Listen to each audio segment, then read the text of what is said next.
Hello, everyone, and welcome back to Nightmare Narratives. I can picture some of you already in bed, maybe some of you just getting home from work. Wherever you are, whatever time it is, I'm glad you're here. If this helps you relax or sleep, please like and subscribe. It means a lot. Now let's get you comfortable, and I'll tell you tonight's story.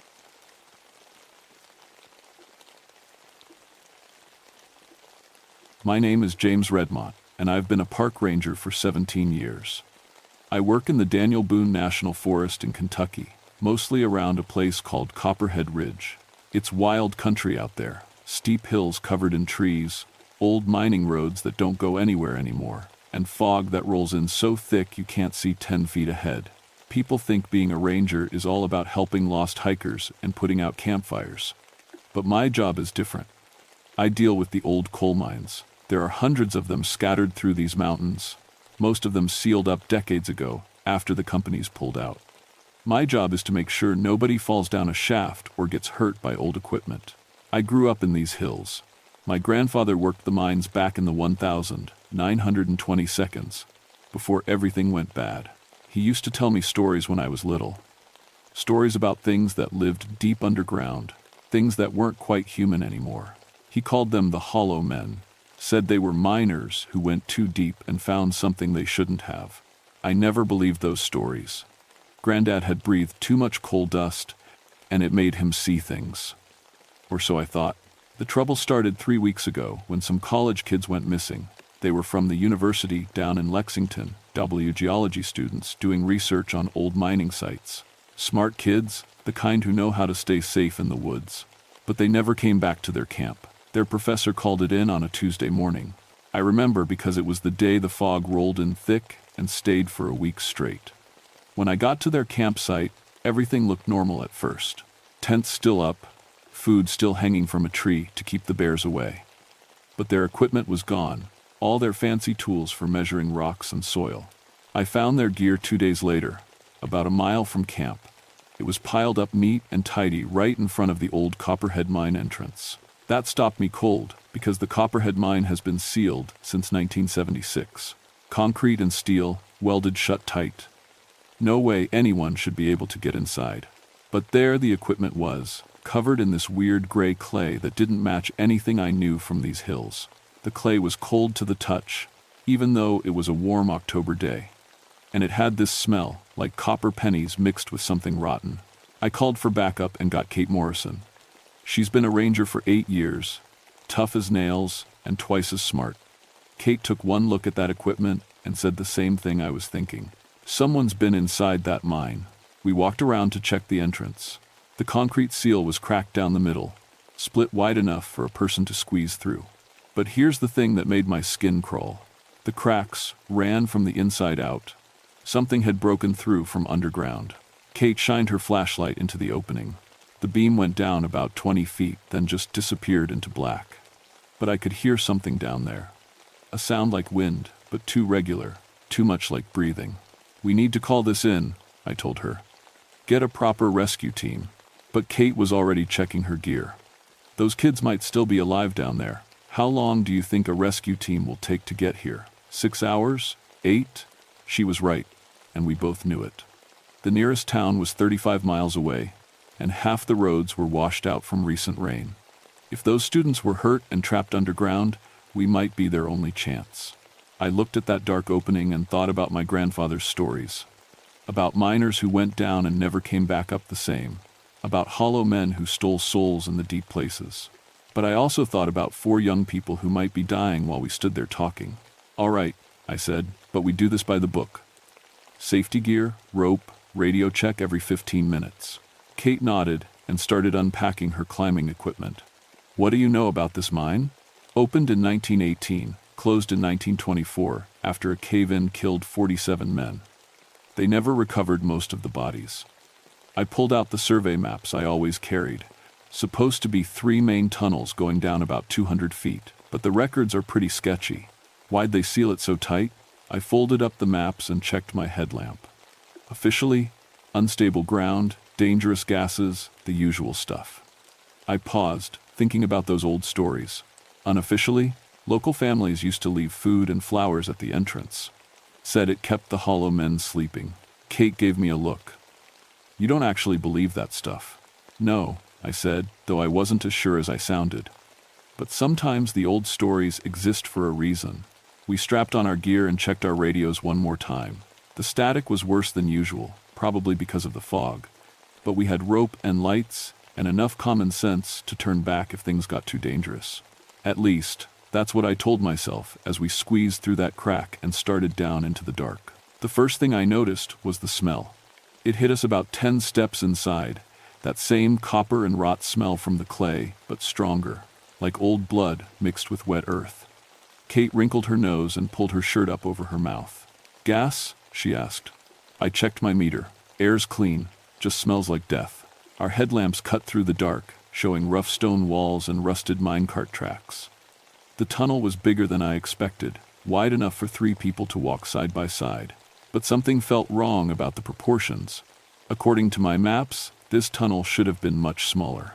We followed the cart tracks deeper into the mine. Every few steps, I stopped to mark our path with chalk. Standard procedure, so we could find our way back. The temperature dropped as we went down, and soon I could see our breath in the beam of the flashlights. James, Kate said after we'd walked about 5 minutes, look at this. She was kneeling next to the tracks, pointing at something in the dirt. Footprints, but wrong somehow. The shape was human, but they were pressed too deep into the ground, like whoever made them weighed twice what they should. Could be the students, I said, but I didn't believe it. These prints were bigger than any college kid would make, and they had this strange drag mark behind the heel, like something was being pulled along the ground. We followed the tracks deeper. The tunnel branched off in several directions, but the footprints only went one way, straight down the main shaft. After another 10 minutes, we found the first piece of real evidence. It was a backpack, torn open and scattered across the tunnel floor. College textbooks, granola bars, water bottles, all of it covered in that gray clay. Kate picked up one of the books and read the name inside the cover. Sarah Chen, that's one of the missing students. I knelt down and examined the backpack. The fabric was shredded, but not by any animal I knew. The tears were too clean, too deliberate. Like something with very sharp fingers had gone through it piece by piece. Kate, we need to. A sound echoed up from deeper in the tunnel. It started low, like wind through a cave, then rose higher until it almost sounded like singing, but no human voice could make a sound like that. It was hollow and empty, like air being sucked through a broken pipe. We both froze, listening. The sound came again, closer this time, and with it came the distinct echo of footsteps. Not running, walking slowly, deliberately, like someone taking their time. Students, Kate whispered. I shook my head. Those footsteps sounded wrong. Too heavy, and with that same dragging sound we'd seen in the tracks. The singing stopped. For a long moment, there was perfect silence except for our breathing. Then a voice called out from the darkness ahead. Help, help me. It was young, scared, definitely human. Kate started forward immediately, but I grabbed her arm. Wait. Someone's hurt down there. I know, but listen. The voice came again, clearer this time. Help me. I'm lost. I can't find the way out. It sounded like a young woman, probably one of the students. But something about it made my skin crawl. Maybe it was the way the words echoed, like they were being spoken from inside a big, empty space. Or maybe it was how the voice never quite changed tone, never got more urgent or more relieved. Kate pulled away from my grip. We have to help. Just be careful. We moved forward slowly, following the cart tracks. The tunnel curved to the right, and our lights picked up something ahead. A figure standing in the middle of the passage, back turned to us, wearing what looked like hiking clothes. Sarah? Kate called out. Sarah Chen? The figure didn't move, didn't even seem to hear us. Kate walked faster, and I hurried to keep up. But as we got closer, something made me stop. The figure was too tall, and it was standing perfectly still, not shifting weight or breathing or doing any of the small movements people make without thinking. When our lights hit it full on, I could see why. It wasn't quite human anymore. The shape was right from behind. Head, shoulders, arms, legs, all where they should be. But the proportions were off, stretched out like someone had grabbed the person by the head and feet and pulled, and there was something wrong with the way it stood. too straight and too balanced. "Kate, stop." She was only a few feet away when the thing turned around. I don't know how to describe what we saw. It had a human face, or what used to be one. A young woman with dark hair and college kid clothes, but her skin was gray like old concrete, and her eyes were completely black. Not just the pupils, but the whole eye, like holes punched through her skull. And her chest was wrong. Where her ribs should be, there was just emptiness. A hollow space you could see right through, like someone had scooped out everything inside and left only the shell. The thing that used to be Sarah, Chen, smiled at us with too many teeth and opened its mouth. "Help me," it said in that same flat voice. "I'm lost." Kate stumbled backward into me, and we both nearly fell. The creature took a step forward, and I could hear something rattling inside its chest, like pebbles in an empty can. "Can't find the way out," it continued, taking another step. "Been walking for so long." I grabbed Kate's hand and we ran. Behind us, that hollow singing started up again, but now I could tell what it really was. It was laughter. Empty, echoing laughter that followed us up the tunnel like something hunting. We ran until our lungs burned and the singing faded behind us. When we finally stopped, we were back near the entrance, close enough to see gray daylight through the crack we'd squeezed through. Kate was shaking. "What was that thing?" I knew, but I didn't want to say it. Didn't want to admit that my grandfather's stories might be real. "I don't know. Someone's sick, maybe. Could be gas down there, making people hallucinate." "Gas doesn't make someone's chest disappear, James." Kate checked her radio. "We need to call this in. Get a real rescue team, maybe some kind of medical help." I tried my radio too, but got nothing but static. Dead zone. We'd have to go back to the truck. "Then let's go." But as we moved toward the entrance, we heard voices. Real voices this time. Young, scared, calling for help from somewhere deeper in the mine. Not that flat, empty sound the thing had made, but genuine human panic. "There are more of them down there," Kate said. "The other 3 students, they might still be normal." She was right. Whatever had happened to Sarah Chen, the others might still be okay. Might still be human enough to save. And if we left now to get help, they could be dead or transformed by the time we got back. "All right," I said. "But we do this smart. Stay together, stay near the main tunnel, and if we see any more of those things, we run." We went back into the mine, this time taking a different branch of the tunnel. The voices were coming from the left passage, and they sounded desperate. Real fear, real pain. Not like the hollow mockery we'd heard from the Sarah thing. This tunnel was smaller than the main shaft, with wooden support beams that looked ready to collapse. Our lights picked up more of those drag marks in the dirt, and along the walls, I started noticing something else. Scratches in the stone, not tool marks, but claw marks, like something with very sharp fingernails had been scraping at the rock. "Help! Someone, please help us." The voice was male this time, echoing from up ahead. We followed the sound around a bend and found them. 3 college kids, huddled together in what looked like an old storage chamber. They were alive, human, and terrified. 2 boys and a girl, all of them covered in that gray clay, but otherwise unharmed. "Thank God," one of them said when our lights hit them. We thought no one was coming. "We're park rangers," Kate said, kneeling down next to them. "Are you hurt? Can you walk?" The girl, blonde, maybe 20 years old, started crying. "We can't leave. We tried, but they won't let us. They keep bringing us back." "Who won't let you?" I asked, though I thought I knew. "Sarah," one of the boys whispered. She's not Sarah anymore." "None of them are." "None of who?" "The miners. The ones who died down here. They've been collecting us." Kate and I exchanged looks. "How long have you been down here?" 3 days. I think. Hard to tell time in the dark." The blonde girl wiped her eyes. "Sarah was the first to change. Something touched her in the deep tunnels, and after that, she started looking different. Gray skin, black eyes, and her chest. Empty." I finished. She nodded. "The thing is, she still talks like Sarah, still remembers being her. But she serves them now. The hollow men." A chill ran down my spine. "You've seen others?"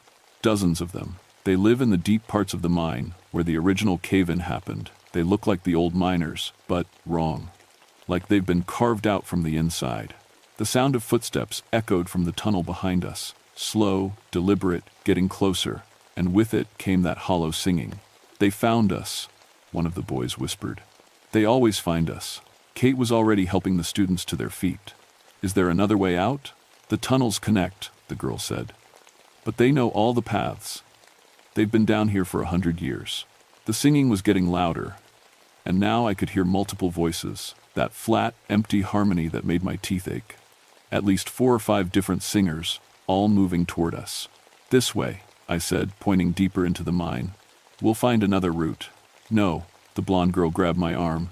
"That's where they come from, the deep places. That's where the real hollow men live."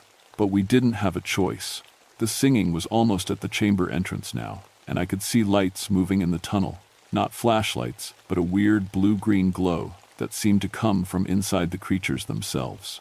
We ran deeper into the mine, the 3 students stumbling behind us. The tunnels here were older, cut by hand instead of machines. The air was thicker, harder to breathe, and our lights seemed dimmer somehow, like the darkness was fighting back. Behind us, the hollow singing grew louder. And ahead of us, something else started to respond.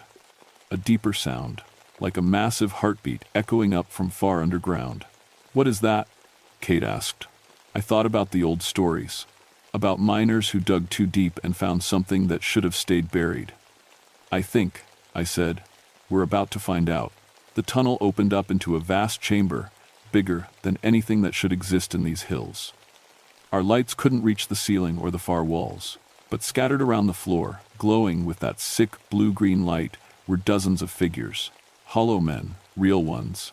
They stood perfectly still, like statues, but I could see them breathing. Their chests rose and fell, but instead of air, something dark and oily seemed to flow in and out of the empty spaces where their hearts should be. And in the center of the chamber, something massive moved in the shadows. Something that had been waiting in the dark for a very long time. One of the students screamed, and every hollow man in the chamber turned to look at us with those black, empty eyes. The hollow men moved like water, flowing across the chamber floor without seeming to take steps. Their empty chests made wet, sucking sounds as that dark substance pulsed through them.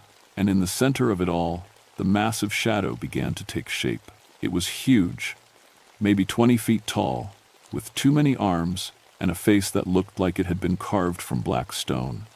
But the worst part was its eyes. Hundreds of them, scattered across its body like stars in a night sky, each one glowing with the same sick light as the hollow men. "The source," the blonde student whispered. "That's what they serve." I understood then. The hollow men weren't just dead miners, they were puppets. And this thing, this ancient creature that had been sleeping under the mountain for God knows how long, was pulling their strings. The creature spoke, and its voice was like grinding stone. "More offerings, how kind."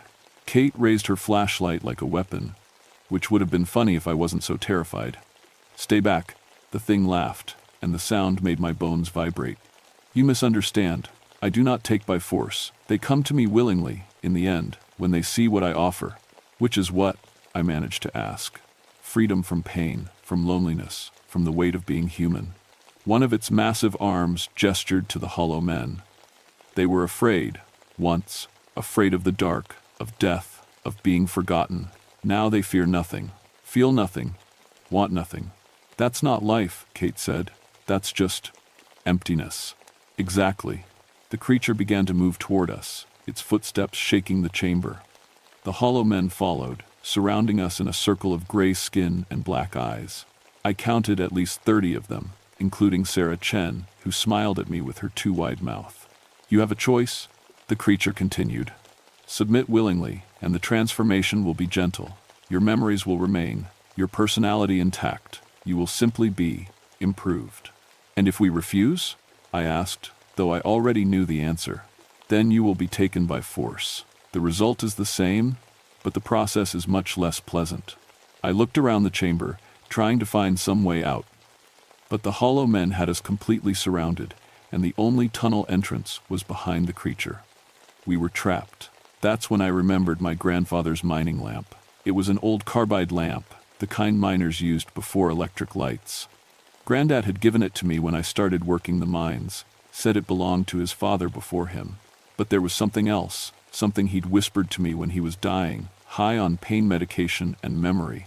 "Blessed lamp," he'd said. "Mountain preacher blessed it after the cave-in. Iron and laurel, boy, iron and laurel." I'd thought it was just old man rambling, but now, as the hollow men closed in, I dug the lamp out of my pack. It was heavy, made of pure iron, and wrapped around the base was a thin cord of dried mountain laurel, the same plant my grandmother used to make tea. "What are you doing?" Kate whispered. "Something crazy." I struck the flint, and the lamp burst into bright, clean flame. The effect was immediate.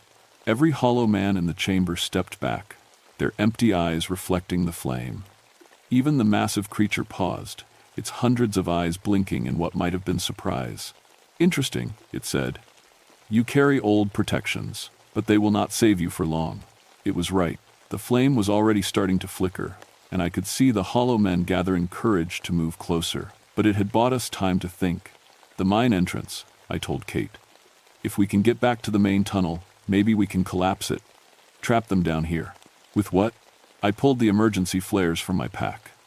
"These, plus some old mining charges I saw near the entrance. Enough to bring down the tunnel." Kate understood immediately. "But we'd have to get past all of them." "Not all of them, just enough." The creature was getting impatient. "Your light fades, Ranger. Submit now, and I will make you a commander among my servants. Refuse, and you will crawl through eternity as the least of them." "Go to hell," I said, and threw the lamp directly at its face.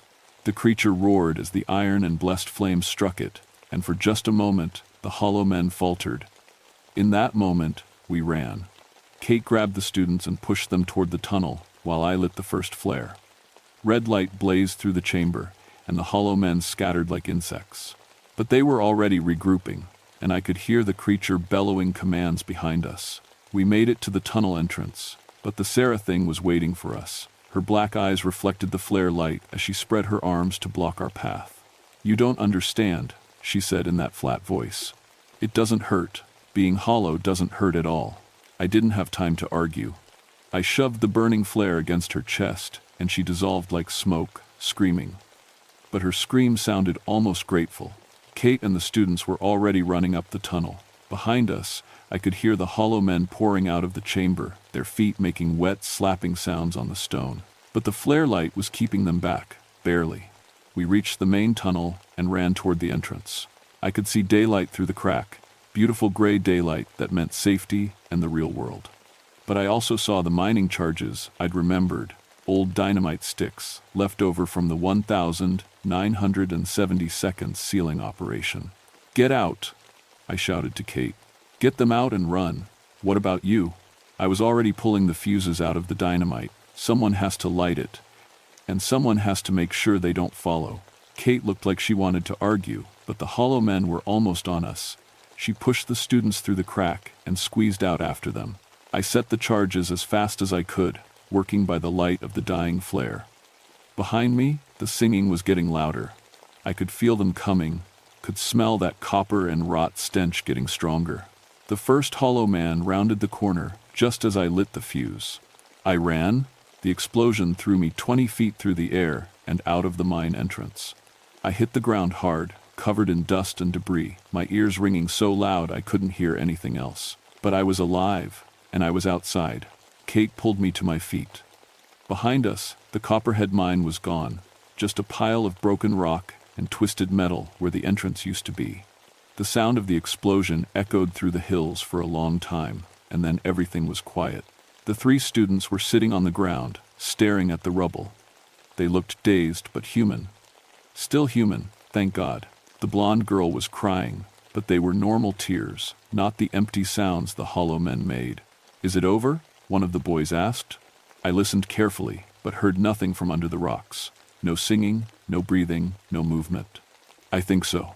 Kate helped me check the students for injuries while we waited for the rescue team. She'd called on her radio once we got out of the dead zone. They were dehydrated and scared, but physically fine.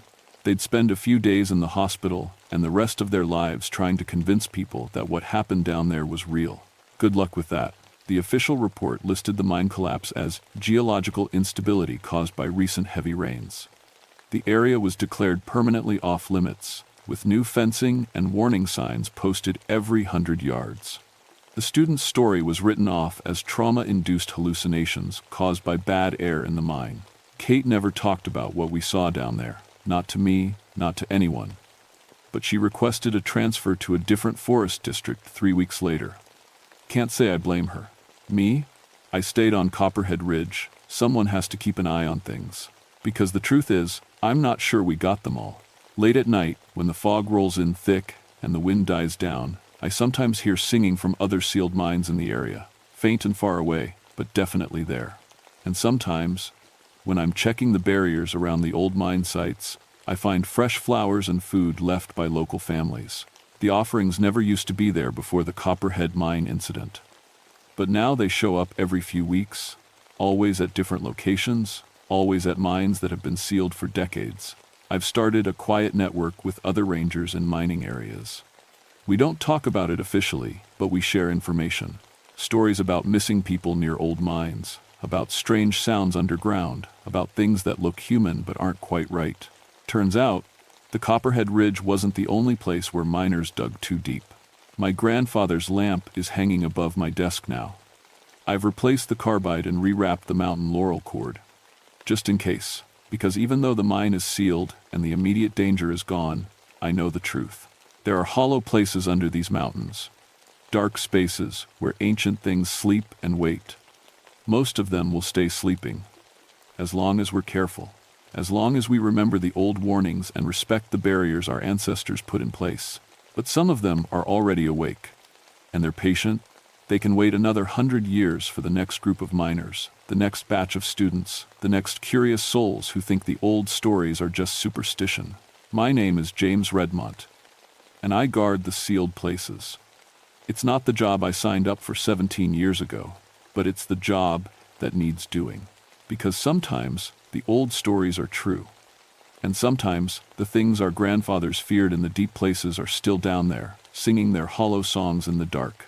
Still waiting, still hungry, still hollow.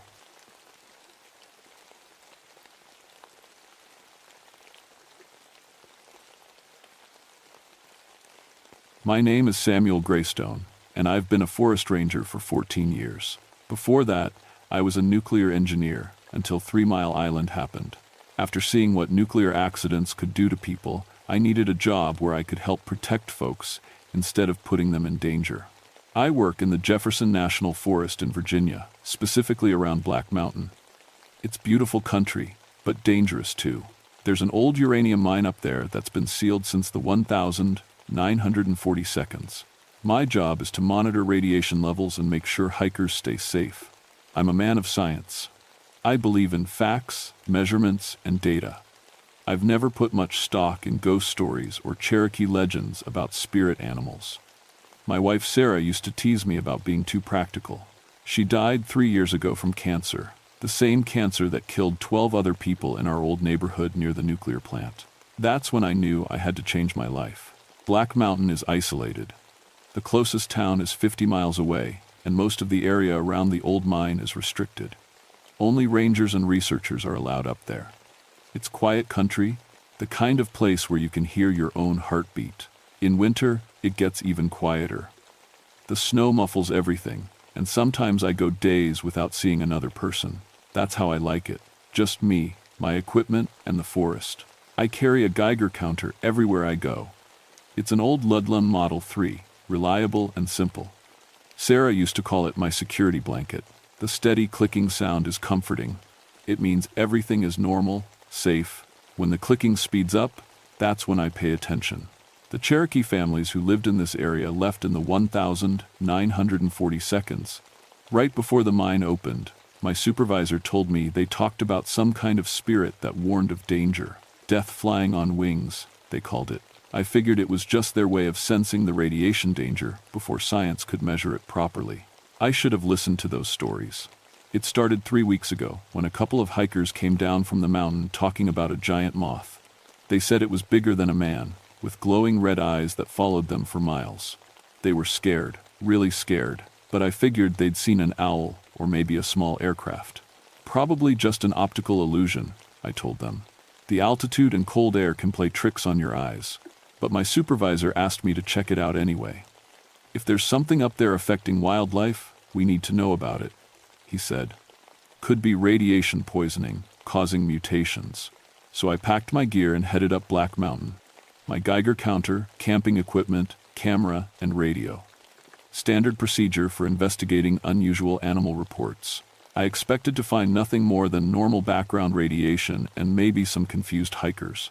I was wrong about everything. The first thing I noticed was how quiet it was. Even for Black Mountain, this was unusual. No bird songs, no small animals rustling in the brush. Just the crunch of my boots in the snow and the steady clicking of my Geiger counter. Then I found the first dead animals. 3 deer lay in the snow about 2 miles from the mine entrance. At first glance, it looked like they died from the cold or starvation. But when I got closer, I saw something that made my skin crawl. They were arranged in a perfect triangle, each deer exactly the same distance from the others. Their heads all pointed toward the sealed mine entrance. This wasn't random. Something had moved these animals after they died. I checked my Geiger counter. Normal background radiation, nothing unusual. But the dead deer showed no signs of radiation sickness. Their fur wasn't falling out, no skin problems, nothing like what I'd expect from exposure. I took pictures and kept moving up the mountain. The trail was easy to follow in the snow, but I noticed something strange.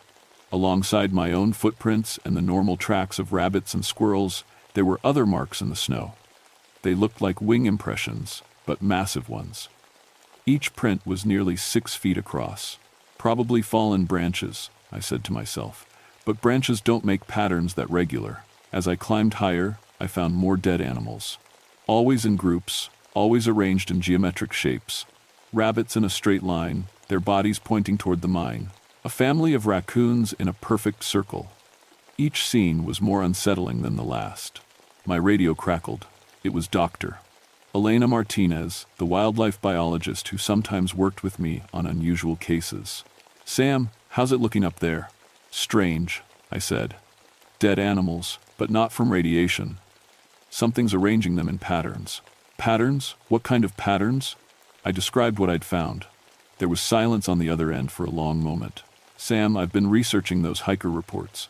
I found some old Cherokee oral histories. They mention a creature they called the Moth Prophet. It appeared before disasters, trying to warn people." "Come on, Elena. You're a scientist. I know how it sounds. But listen to this. There are records of similar sightings before every major disaster in this region for the past century. Before the mine accident in 1943, before the dam collapse in 1962, before the chemical plant explosion in 1978. My Geiger counter suddenly started clicking faster. Not dangerous levels, but definitely elevated. I looked around, trying to find the source. "Elena, I'm getting higher radiation readings, but there's no source I can identify." "Where exactly are you?" I checked my GPS. "About a 1/4 mile from the mine entrance, near the old Cherokee burial ground." "Sam, get out of there. Those oral histories say the creature appears strongest near sacred sites when disaster is coming." I wanted to laugh, but something in her voice stopped me. Elena had been a wildlife biologist for 20 years. She didn't scare easily. Then I saw it. At first, I thought it was just a shadow moving between the trees, but shadows don't glow with a soft red light. I raised my camera and tried to focus, but the thing moved too fast. It was huge, definitely bigger than any moth or bird I'd ever seen. The red glow came from what looked like eyes, positioned high up, maybe 8 feet off the ground. As I watched, it disappeared behind a ridge. My Geiger counter was going crazy now, clicking rapidly. But when I pointed it in the direction where the creature had gone, the readings dropped to normal. "Elena, I think I just saw something." "Describe it." "Large, flying, red glowing eyes, just like the hikers said." "Sam, you need to come down from the mountain, right now." "I'm a scientist, Elena. I don't run from things I don't understand. I study them. Some things are too dangerous to study." I kept climbing. My job was to investigate unusual reports, and that's what I was going to do. But as the sun began to set, I started to wish I'd listened to Elena. The trees around me were dying. Not just winter dormancy, they were actually dying. The bark was peeling off in long strips, and the branches looked brittle and cracked. It was as if something was slowly draining the life out of the forest. I made camp near a small clearing, close enough to the mine entrance to investigate in the morning, but far enough away to feel safe. As I set up my tent, I found more of those massive wing prints in the snow. These were fresh, made within the last hour. Whatever was up here, it was watching me. I didn't sleep well. Every sound made me reach for my flashlight, but when I looked outside, there was nothing but empty forest. My Geiger counter sat beside my sleeping bag, clicking steadily. Normal background radiation all night. Just before dawn, the clicking stopped. Complete silence. That's not normal for a Geiger counter. They always detect some background radiation. I checked the batteries, tested the circuits. Everything seemed fine, but the device showed zero radiation. Impossible. I stepped outside my tent and immediately noticed something wrong. The snow around my campsite had melted in a perfect circle, about 20 feet across, but the temperature was still well below freezing, and there was no heat source. In the bare ground where the snow had melted, I saw them clearly for the first time. Footprints, if you could call them that. They looked like a combination of bird talons and human feet, each one nearly a foot long. There were dozens of them, circling my tent. Whatever had made these tracks had walked around my campsite all night while I slept. My hands were shaking as I packed up my gear. I'd come up here as a skeptic, but the evidence was getting hard to ignore. Something large and unknown was living on this mountain. I radioed Elena. No response. Tried again. Static.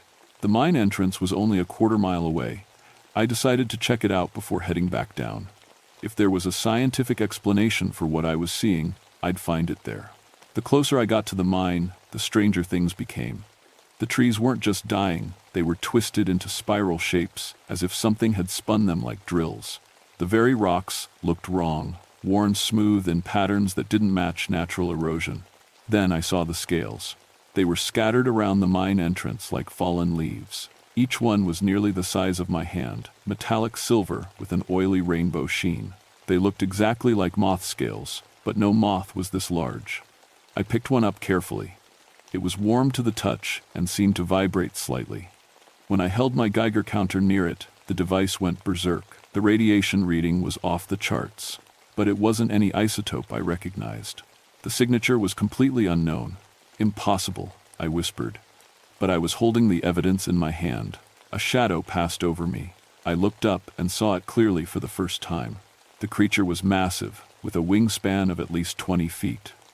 Its wings moved like a moth's, but its body was wrong.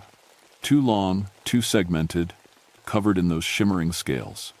The head was the worst part, vaguely human-shaped but larger, with compound eyes that glowed deep red. It circled overhead once, twice, then landed on a ridge about 50 yards away. We stared at each other for what felt like hours, but was probably only seconds. I could hear my heart pounding in my ears. Every instinct told me to run, but I was frozen in place. Then it spoke.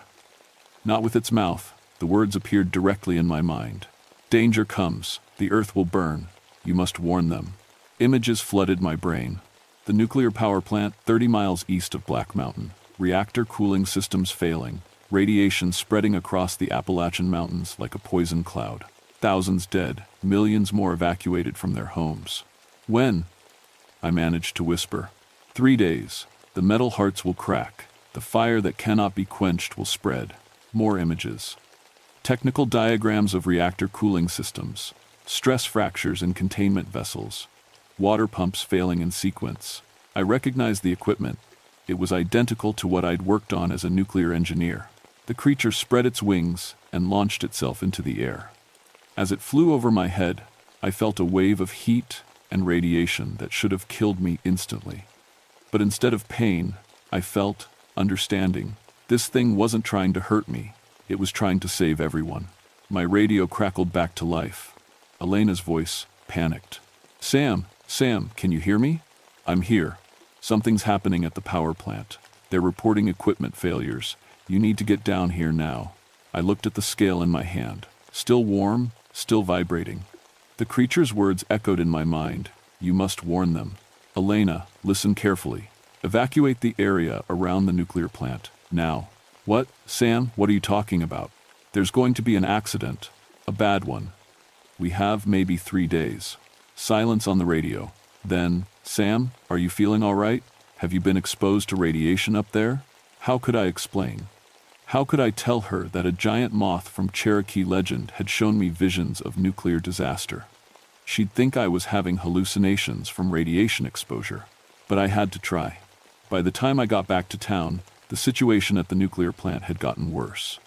Cooling system pumps were failing exactly as the creature had shown me. Plant officials were calling it a maintenance issue, nothing serious. I tried to convince my supervisor to recommend evacuation procedures. He looked at me like I was crazy. "Sam, you've been under a lot of stress since Sarah died. Maybe you should take some time off. Check the emergency protocols," I begged him. "Look at the cooling system specifications. I'm telling you, there's going to be a cascade failure." But how could I explain where my information came from? I sounded like a madman. Elena met me at the ranger station that evening. She'd brought coffee and the look of someone who was worried about a friend's mental health. "Talk to me, Sam. What really happened up there?" I told her everything. The dead animals, the wing prints, the creature, the visions. She listened without interrupting, but I could see the concern growing in her eyes. "Sam, you've been exposed to trauma, loss, stress. Sometimes our minds create explanations for things we can't understand. Look at this." I showed her the scale I'd collected. Under her microscope, we could see the cellular structure. It was like nothing in any biology textbook. The radioactive signature was equally impossible. Isotopes that shouldn't exist in nature. "This doesn't make sense," Elena muttered, adjusting the microscope. "The cellular structure it's like it exists in multiple dimensions at once." That night, Elena had the dreams. She called me at 3 in the morning, terrified. "Sam, I saw it. The plant, the explosion, people running. It felt more real than real. The creature contacted you too. What is it, Sam? What does it want?" I'd been thinking about that question all day. "I think it's trying to prevent a disaster. The Cherokee stories say it appears before catastrophes. Maybe it's not causing them. Maybe it's trying to stop them. But why you? Why us? I worked in nuclear plants. You're a scientist people trust. We have the knowledge and credibility to make them listen." Except nobody was listening. By the second day, more equipment was failing at the plant. The patterns matched exactly what the creature had shown me. But plant officials kept insisting everything was under control. That's when Elena and I decided to break into the nuclear facility. We used my old security clearances and Elena's research credentials to get past the outer gates. Once inside, I headed straight for the cooling system controls. If we could manually override the failing pumps, we might prevent the cascade failure. The control room was in chaos. Technicians were running between computer terminals, trying to diagnose multiple system failures. The plant supervisor, a man named Peterson, was on the phone with federal regulators. "Peterson," I called out. "You need to initiate emergency shutdown procedures now." "Sam, what are you doing here?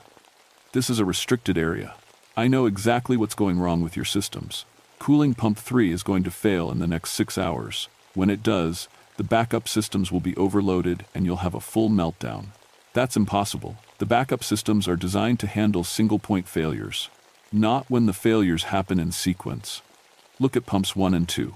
They're already operating at 90% capacity, right?" Peterson's face went pale. "How did you know that?" I couldn't tell him about the visions, but I could use my engineering knowledge to make the case. Because I designed systems like this.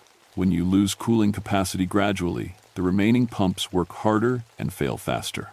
It's a cascade effect. Elena had positioned herself at the emergency communications panel. If Peterson wouldn't order an evacuation, she was prepared to send out warnings herself.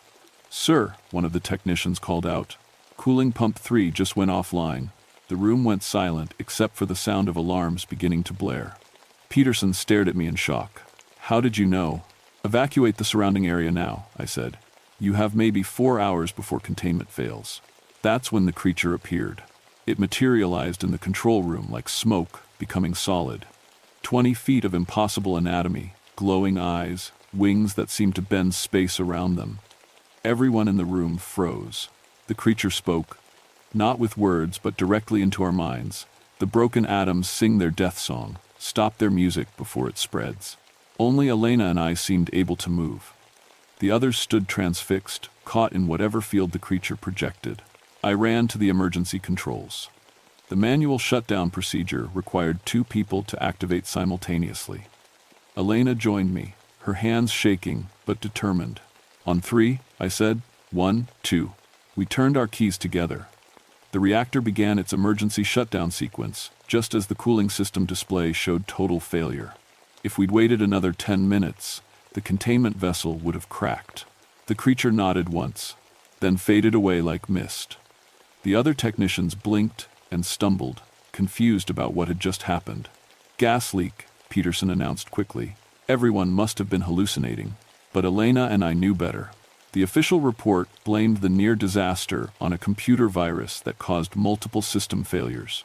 My quick thinking and knowledge of nuclear systems were credited with preventing a catastrophe.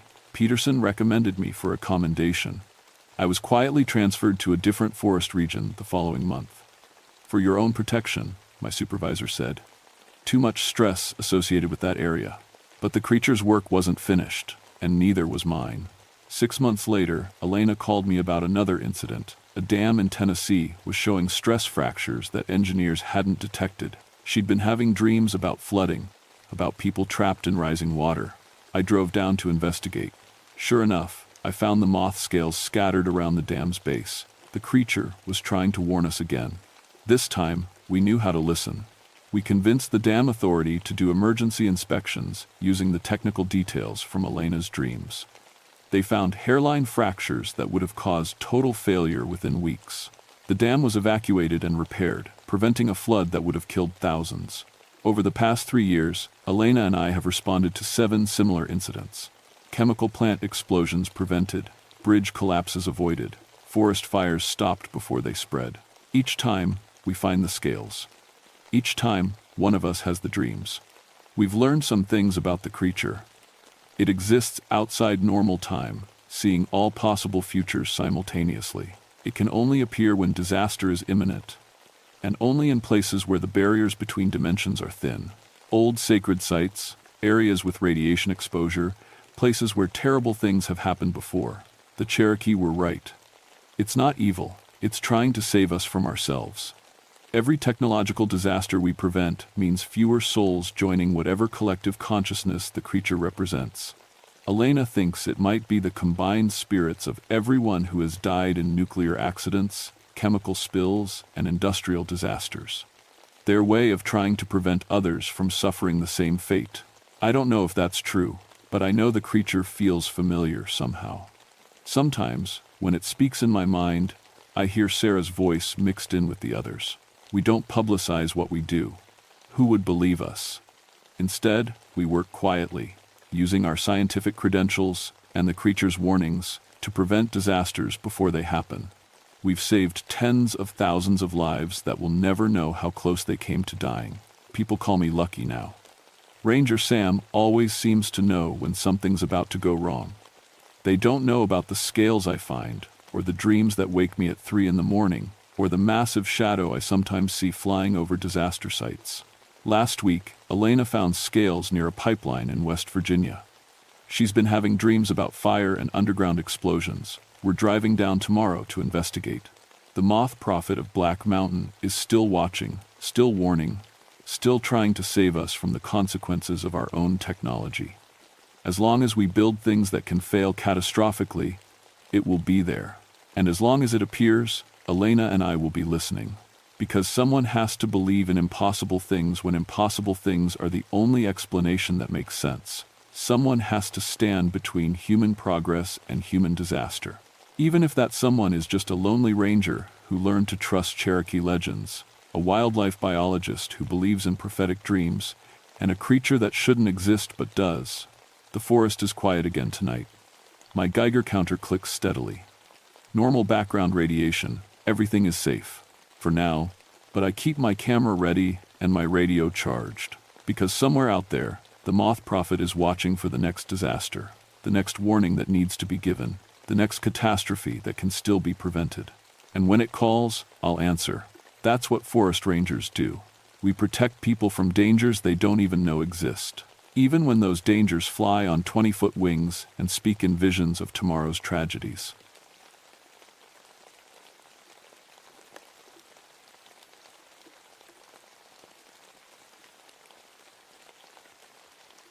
My name is Rebecca Mountainheart, and I've been a park ranger for 12 years. In all that time, searching these mountains for lost folks, I never found anything I wasn't looking for. Until last winter, when the bone whistlers started calling. I worked the George Washington National Forest in West Virginia, mostly around Devil's Backbone Ridge. It's a mean piece of ground, knife-edge ridges that drop into hidden valleys, rocks that'll slice you open if you slip, and weather that changes faster than a spooked deer. Folks get lost up here all the time. Sometimes we find them. Sometimes we don't. My grandmother used to tell stories about these mountains. She was Cherokee, mixed with some Scots-Irish from way back. Said the old people knew things about this land that we'd forgotten, talked about bone magic and death curses like they were real as rainfall. I never put much stock in those stories. Figured they were just old superstitions from people who didn't understand the world yet. That was before I learned some things can't be explained away. The call came in on February 15th, 1987. A family of 4 hikers, the Pattersons from Richmond, had gone missing during an unexpected blizzard. Dad, Mom, 2 teenage kids. They'd planned a day hike on the Devil's Backbone Trail, but the storm hit fast and hard. Ice was coating everything within hours. I suited up and headed out with my partner, Corporal Rick Dalton from the state police. Rick's been doing search and rescue almost as long as me. Good man, steady nerves, knows the mountains. We've pulled more than a few people out of trouble together. The storm was still pushing snow around when we started tracking. Ice storms up here are killers. They coat every branch, every rock, every step with slick death. The trees groan under the weight until they crack like gunshots. Walking becomes a careful dance between staying upright and not getting crushed. We found the Patterson family's car at the trailhead, already buried under 6 inches of fresh snow. Their gear was good, their plan was solid. They should have turned back when the weather got bad. Most smart folks do. But their tracks led up the mountain anyway. Tracks look fresh, Rick said, kneeling by the clearest footprints. Maybe 3, 4 hours old. I nodded and shouldered my pack. Family of 4, heading up toward the ridge. Storm hit around noon, so they've been out in this for a while. The first mile of trail was normal enough. We followed their tracks through the snow, reading the story they told. Dad in the lead, Mom bringing up the rear, kids staying close together in the middle. Smart formation for a family hike. But something felt wrong from the start. Can't say exactly what. Just a feeling in my gut, like when you hear a twig snap in the dark. The forest was too quiet. Even in a storm, you usually hear something. Birds, wind in the trees, snow sliding off branches. But the silence up here felt heavy, like it was pressing down on us. Dogs acting funny, Rick said. He'd brought 2 search dogs with us, both trained and experienced. But they kept whimpering, pulling back toward the car instead of following the trail. I looked at the animals. Both were shivering, but not from cold. Their ears were flat, tails tucked. That's fear behavior. Maybe the storms got them spooked, I said, but I didn't believe it. These dogs had worked in worse weather. We kept following the tracks. The family had made good time at first, staying on the main trail. But about 2 miles up, something changed. The footprints started wandering. Not like they were lost, more like they were following something we couldn't see. That's when I noticed the first bones. They were arranged in a neat line beside the trail, almost hidden under a fallen log. Animal bones, looked like rabbit or squirrel, but they'd been carved. Holes drilled through them in careful patterns. When the wind caught them just right, they made a low whistling sound. "What do you make of that?" Rick asked. I picked up one of the bones, turned it over in my gloved hands. The holes were too precise to be natural, too old to be fresh. Maybe some kid's project, scout group or something. But even as I said it, I knew that wasn't right. The carving work was too skilled, too deliberate, and there was something about the sound they made that set my teeth on edge. The Patterson family's tracks led right past the bones and kept going up the mountain. We followed the trail for another hour before we found the first impossible thing. The footprints in the snow changed direction without turning around. I've been tracking for most of my life. My grandmother taught me when I was barely tall enough to see over the ferns. A person's tracks tell a story, where they've been, where they're going, how fast they're moving, whether they're tired or scared or hurt. But these tracks didn't make sense. The Patterson family had been walking north up the trail. Their prints showed a steady pace, normal gait. Then suddenly, in the space of 3 steps, they were walking south. Not like they'd turned around, the prints were still pointing the same direction, but they were going backward. "That's not possible," Rick said, crouching down to study the marks in the snow. I knelt beside him. The tracks were clear as day. 4 sets of boot prints, all pointing north, but the spacing showed they were moving south, like they'd been walking backward up the mountain without turning around. "Maybe the storm covered some tracks, made it look different," Rick suggested. But he didn't sound convinced. I stood up and looked ahead. The trail curved around a rocky outcrop about 50 yards up. Beyond that, I could see more of the bone whistles. Dozens of them, hanging from tree branches like some kind of wind chime. The sound they made was getting louder, not just whistling now, but almost like music. Simple melodies that seemed to repeat and overlap. The search dogs refused to go any further. Both animals sat down in the snow and wouldn't budge, no matter how much Rick coaxed them. "Something's got them spooked good," he said. "Maybe we should call for backup." I was about to agree when we heard voices up ahead. Faint, but definitely human. A man's voice calling for help. We left the dogs tied to a tree and moved up the trail. The bone music got louder with each step. It wasn't random noise. There was a pattern to it, like someone was playing an actual song. But who would be up here in this weather making music out of animal bones? Around the rocky outcrop, the trail opened into a small clearing. The voices were coming from somewhere beyond it, but I couldn't see anyone. The sound echoed off the rocks in a way that made it hard to tell where it was coming from. That's when Rick grabbed my arm. "Look at that," he whispered. On the far side of the clearing, there was another set of tracks in the snow. But these weren't boot prints. They looked almost human, but wrong somehow. Longer than they should be, with claw marks where toes should be. And they were fresh, so fresh that snow was still settling into the deepest parts. The bone music was coming from all around us now. I could see hundreds of the carved instruments hanging from every tree, dancing in the wind. The melodies they played seemed to pull at something inside my head, like they were trying to lead my thoughts in a particular direction. "We need to find that family," I said, but my voice sounded strange to my own ears. Distant and echoey. Rick nodded, but he looked confused too, like he was trying to remember why we were there. We followed the sound of voices deeper into the clearing. The man's voice was still calling for help, but now I could hear a woman too, and what might have been kids. They sounded close, maybe just behind the next stand of trees. But every time we walked toward the voices, they seemed to move further away. That's when I saw the Cherokee scout. He was standing at the edge of the tree line, maybe 30 yards away. Dressed in old-style buckskins and war paint, carrying a long rifle. For just a moment, I thought he was real. Maybe another search and rescue volunteer in period costume, but when I blinked, he was gone. "Did you see that?" I asked Rick. "See what?" I looked back at where the figure had been standing. There were no tracks in the snow, no sign anyone had ever been there. The bone music was getting inside my head now, making it hard to think straight. The melodies seemed to be pulling me in different directions, and I caught myself walking toward the tree line without meaning to. "Rebecca!" Rick's voice sounded far away, even though he was right beside me. "Rebecca, where are you going?" I stopped and looked around. I was halfway across the clearing, heading for the spot where I'd seen the Cherokee scout. I didn't remember deciding to walk this way. "The music," I said, it's making me..." That's when we heard the screaming. It was coming from somewhere up ahead, beyond the trees. A woman's voice, high and terrified. Then a man shouting, kids crying. The Patterson family was in trouble. We ran toward the sound, fighting our way through thick brush and low-hanging branches heavy with ice. The bone music was all around us now, so loud it was hard to hear anything else. But underneath it, I could still make out human voices calling for help. We pushed through a final wall of pine branches and came out on a narrow ledge. Below us was a drop of maybe 200 feet into a rocky valley. And there, scattered across the ledge like they'd been thrown, were pieces of the Patterson family's gear. Backpacks torn open. Sleeping bags shredded. A child's jacket hanging from a tree branch, swaying in the wind. But no bodies. No blood. No sign of what had happened to them.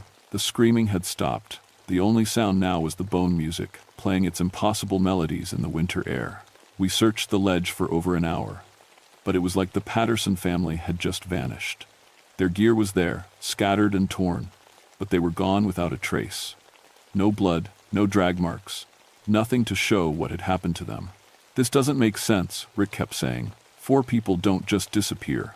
I was starting to get scared. Not the normal kind of fear you feel when you're worried about lost hikers. This was something deeper, colder. Like the mountains themselves were watching us. The bone whistles were everywhere now, hanging from every tree, wedged into rock cracks, even buried in the snow so that the wind could still reach them. The music they made was getting more complex, different instruments playing different parts, like a whole orchestra made of carved animal bones. And it was affecting us. I could feel it pulling at my thoughts, trying to make me walk in certain directions. Rick was fighting it too. I could see him shake his head every few minutes, like he was trying to clear it. "We need to get out of here," I said. "Call for more help, bring in a full search team." But when we tried to leave, we couldn't find our way back.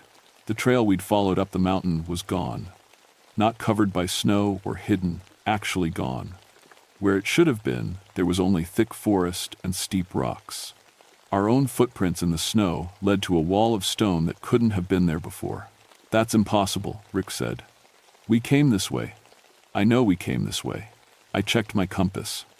The needle was spinning slowly, like it couldn't decide which way was north. My GPS unit was showing error messages. The bone music was getting louder, and now I was starting to hear voices in it. Not the Patterson family. These were different voices, speaking in a language I almost recognized. Cherokee, maybe, like my grandmother used to speak when she thought no one was listening. That's when I saw them clearly for the first time. Cherokee scouts, moving through the trees like shadows. They wore traditional war paint and carried old-style weapons. Tomahawks, bows, flintlock rifles. But there was something wrong with them. They moved too smoothly, like they were floating just above the ground. And when the wind shifted, I could see right through them. Ghosts. The Cherokee scouts were ghosts. "Rick," I whispered. "Do you see them?" He followed my gaze, squinting through the falling snow. "See what?" They were all around us now. Dozens of them, moving in and out of the trees. Some were playing bone flutes, adding their music to the wind chimes. Others were just watching us with eyes that glowed like coals. And I was starting to remember my grandmother's stories. During the Civil War, Cherokee scouts had worked these mountains for both sides. They knew the land better than anyone, could move through terrain that would stop a whole army. But some of the white soldiers didn't trust them, called them witches and devil worshippers. There had been executions. Cherokee scouts accused of using bone magic to summon spirits and curse their enemies. They'd been killed right here on Devil's Backbone Ridge, their bodies left for the wolves. But what if the stories were true? What if the bone magic was real? "We need to find the Pattersons," I said, but my voice sounded hollow to my own ears. The ghost scouts began to move, drifting through the forest in a loose formation. They were heading deeper into the mountains, toward the most remote parts of Devil's Backbone. The bone music grew stronger, more insistent, pulling us to follow. "Rebecca, we should go back," Rick said. But even as he spoke, he was walking forward, following the spirits. We didn't have a choice. The music was inside our heads now, controlling our feet. We walked behind the Cherokee ghosts like we were part of their war party, deeper into the wild country where no living person should go. The landscape began to change. Trees that had been there moments before vanished, replaced by different ones. Rocks shifted and moved. Streams appeared where none had been marked on any map. We weren't in the present anymore. We were walking through the past, following trails that had existed 124 years ago. That's when we found the boneyard. It was hidden in a valley that shouldn't have existed, a circular depression surrounded by standing stones that looked like they'd been there since the beginning of time. The ground was covered with bones, human bones, carved with the same careful holes as the wind chimes. And in the center of the valley, the Patterson family sat around a small fire, playing bone flutes with steady, vacant expressions. They were alive. But they weren't themselves anymore. "Mom," I called out. "Dad?" Mrs. Patterson looked up at me, but her eyes were empty. She smiled and held up her flute, made from what looked like a human arm bone, and began to play a haunting melody. The rest of the family joined in. Their music blended with the wind chimes, creating harmonies that made the air itself seem to vibrate. And I could feel it working on us, trying to pull us into the circle, trying to make us sit down and take up instruments of our own. Rick was already walking toward them, his hand reaching out like he wanted to take one of the bone flutes. That's when I remembered something else from my grandmother's stories.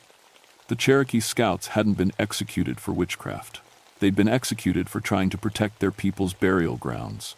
The soldiers had disturbed sacred sites, scattered bones that should have been left in peace. The bone magic wasn't evil, it was justice. But it was justice that would kill us all if I couldn't stop it. The Cherokee scout stepped out from behind one of the standing stones. He was solid now, real as life, but I could smell death on him, old death, the kind that had been waiting more than a century for its due. "Mountain Heart," he said in Cherokee. My grandmother's language flowed from his lips like water. "Daughter of the mountain's heart, you have forgotten your people." I understood him perfectly, even though I'd never learned more than a few words of the old tongue. The knowledge was in my blood, waking up after years of sleeping. "I remember," I said, and found myself answering in Cherokee. "I remember the stories." "Stories?" The scout laughed, but there was no humor in it. "These are not stories, daughter. This is truth written in blood and bone." Around the fire, the Patterson family continued their bone music, but I could see now what was really happening. With each note they played, they were fading, becoming more like spirits and less like living people. Soon they would be ghosts too, trapped in this valley forever.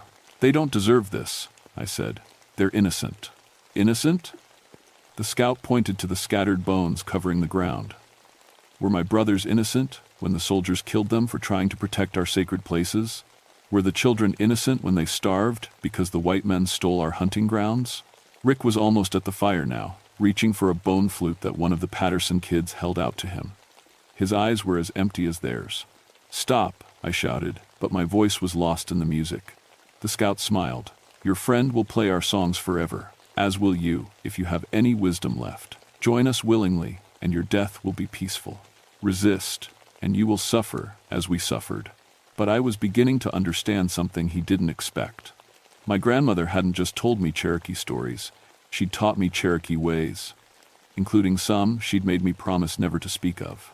"You're not seeking justice," I said. "You're seeking revenge. There's a difference." "They are the same thing." "No, they're not." I pulled off my gloves and reached into my jacket pocket. My fingers found the small medicine bundle my grandmother had given me years ago. Tobacco, sage, a piece of quartz crystal, and something else she'd never explained. "Justice honors the dead. Revenge just makes more death." The scout's eyes narrowed. "You know nothing of our ways, half-blood." "I know enough." I opened the medicine bundle and scattered the contents on the ground. "I know the old songs, the real ones, not this twisted music you're making." I began to sing. It was a song my grandmother had taught me when I was very small. A mourning song for those who had died far from home. The Cherokee scouts stopped playing their bone flutes. The Patterson family looked up from their fire with confusion in their eyes. The scout rushed at me, but his hands passed right through my throat. The mourning song had power he couldn't touch. "You think your white man's magic can stop us?" he snarled. "This isn't white man's magic. This is older than the war that killed you. This is Cherokee magic, the kind that honors the dead instead of enslaving them." I kept singing, pouring all my grief and love into the ancient words. Grief for my people, who had lost so much. Love for the land that remembered everything. The bone music was fighting against my song, but it was weakening. "The bones of the sacred places must be returned," the scout said. "The debt must be paid. Then I'll pay it." I pulled out my knife and cut across my palm, letting blood drop onto the scattered bones. "I'm Cherokee too. My blood is their blood. Let that be enough." The scout stared at me for a long moment. Around us, the other ghosts had stopped their music entirely. Even the wind chimes hanging in the trees had gone silent. "Your blood alone is not enough," he said finally. "But your promise might be." "What promise?" "Promise to find our scattered bones. Promise to return them to their proper resting places. Promise to teach others the old ways, so they won't be forgotten again." I looked at the Patterson family. They were starting to look more human, less ghostly. Rick had dropped the bone flute and was shaking his head like he was waking up from a bad dream. "I promise," I said. The scout nodded once. Then he raised his own bone flute to his lips and played a different song, not the compelling music that had trapped us, but something peaceful and sad. A farewell song. One by one, the other Cherokee ghosts joined in. The boneyard filled with their music, but now it was beautiful instead of frightening. I could feel the anger leaving them, replaced by something that felt like rest. The song built to a crescendo, then faded away like wind through the trees. When the last note died, the ghosts were gone. The Patterson family blinked and looked around in confusion. The bone instruments in their hands crumbled to dust. "Where are we?" Mrs. Patterson asked. "How did we get here?" Rick stumbled over to where I was standing. "Rebecca, what happened?" I remember following the trail, and then, nothing. I looked around the valley. Already it was beginning to fade, becoming less solid. The standing stones were just ordinary rocks now. The scattered bones were sinking into the earth, returning to the rest they should have found long ago. "Come on," I said. "Let's go home." We found our way back to the main trail easily. The bone whistles were still hanging in the trees, but they were silent now. The mountain felt peaceful in a way it hadn't before, like something that had been wound too tight had finally been allowed to relax. The Patterson family had no memory of their time in the boneyard. As far as they knew, they'd gotten lost in the storm and spent the night in a cave. Rick remembered even less than they did, just following the trail and then waking up confused. Only I remembered it all. We called in our position on the radio and had a helicopter pick us up from a clearing about a mile down the mountain. The official report credited superior tracking skills and lucky break for finding the family alive. No mention of bone whistles or Cherokee ghosts. Some stories aren't meant for official reports, but I kept my promise. I spent the next few months learning everything I could about the Cherokee scouts who'd been executed on Devil's Backbone Ridge. Found records in dusty archives, talked to tribal elders, pieced together names and stories that had been forgotten for over a century. More importantly, I found their bones. They'd been scattered across the mountain when the army broke up their burial sites. Some had been taken by collectors, others just left to wither away in remote caves and hidden valleys. It took me 3 years, but I found them all and returned them to a proper resting place, with traditional Cherokee burial ceremonies conducted by tribal elders. I also started learning the old ways. Language, songs, ceremonies my grandmother had tried to teach me, but I'd been too stubborn to listen to. It's harder to learn as an adult, but some things in the blood never fully disappear. The mountains are quieter now. I still work, search and rescue, still find lost hikers and bring them home safely. But I haven't heard bone music on the wind since that winter night in 1987. Sometimes, though, when I'm alone on the high ridges, I feel like I'm being watched. Not by anything dangerous, more like ancestors keeping an eye on their descendant, making sure I'm honoring the promises I made. I've been transferred to other parts of the forest since then, but I always come back to Devil's Backbone when I can. The Cherokee scouts trusted me with their story, and I won't let it be forgotten again. Last month, I met another ranger who'd been having strange experiences in the Appalachian Mountains of Tennessee. Missing hikers found with no memory of where they'd been. Stories about ghostly figures in period clothing. Bone whistles hanging from trees. It seems the Cherokee weren't the only ones who left unfinished business in these mountains. I gave her my grandmother's medicine bundle and taught her the morning song. Some knowledge is too important to die with one person. The mountains remember everything. Someone has to help them rest. My name is Rebecca Mountainheart, and I've been a park ranger for 18 years now. In all that time searching these mountains for lost souls, I've learned that sometimes what's lost isn't people at all. Sometimes it's justice, sometimes it's peace, and sometimes, if you know the right songs, you can help them find their way home.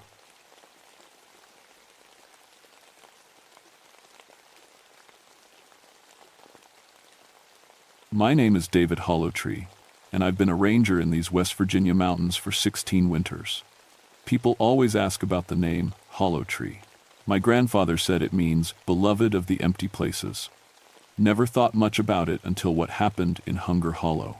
I grew up here in coal country during the hard times. My dad worked the mines until they closed in '78, same year this story takes place. When the snow started falling that October, earlier than anyone remembered, I knew we were in for a rough winter. But I'd handled plenty of those. Winter rescue was my thing. Hypothermia cases, lost hunters, folks who thought they could outsmart the mountains. I'd seen it all. Or so I thought. The hollow got its name back in the 1,930 seconds during the worst years. When the mines shut down, whole families starved. Some disappeared completely. Others, well, the old-timers whispered stories about what people did to survive. But those were just stories. Desperate times make people tell tall tales. I should have listened better. The first call came on a Tuesday morning in late October. The snow was already knee-deep and still falling. 4 hunters from Pittsburgh had come down for deer season. They were supposed to check in Monday night. When they didn't, their families called us.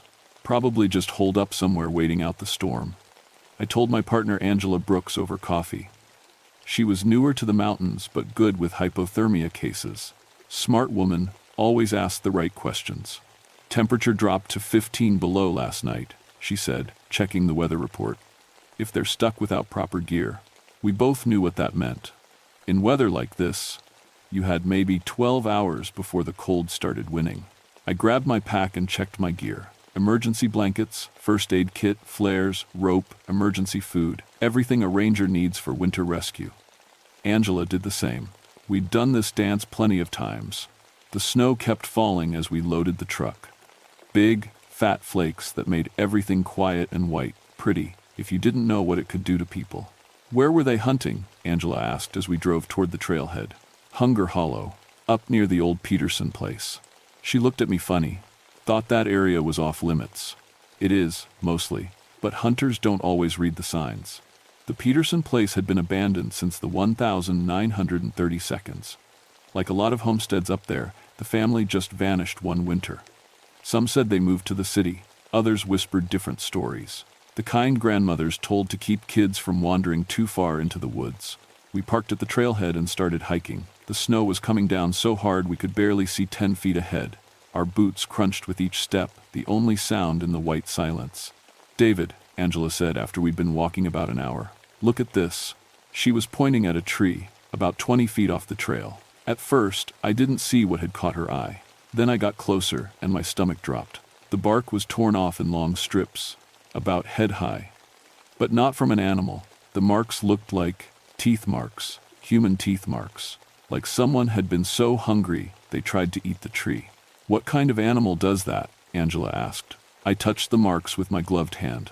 They were fresh, recent. "I don't know," I said, but a cold feeling was spreading through my chest that had nothing to do with the weather. We kept hiking toward where the hunters were supposed to be camped.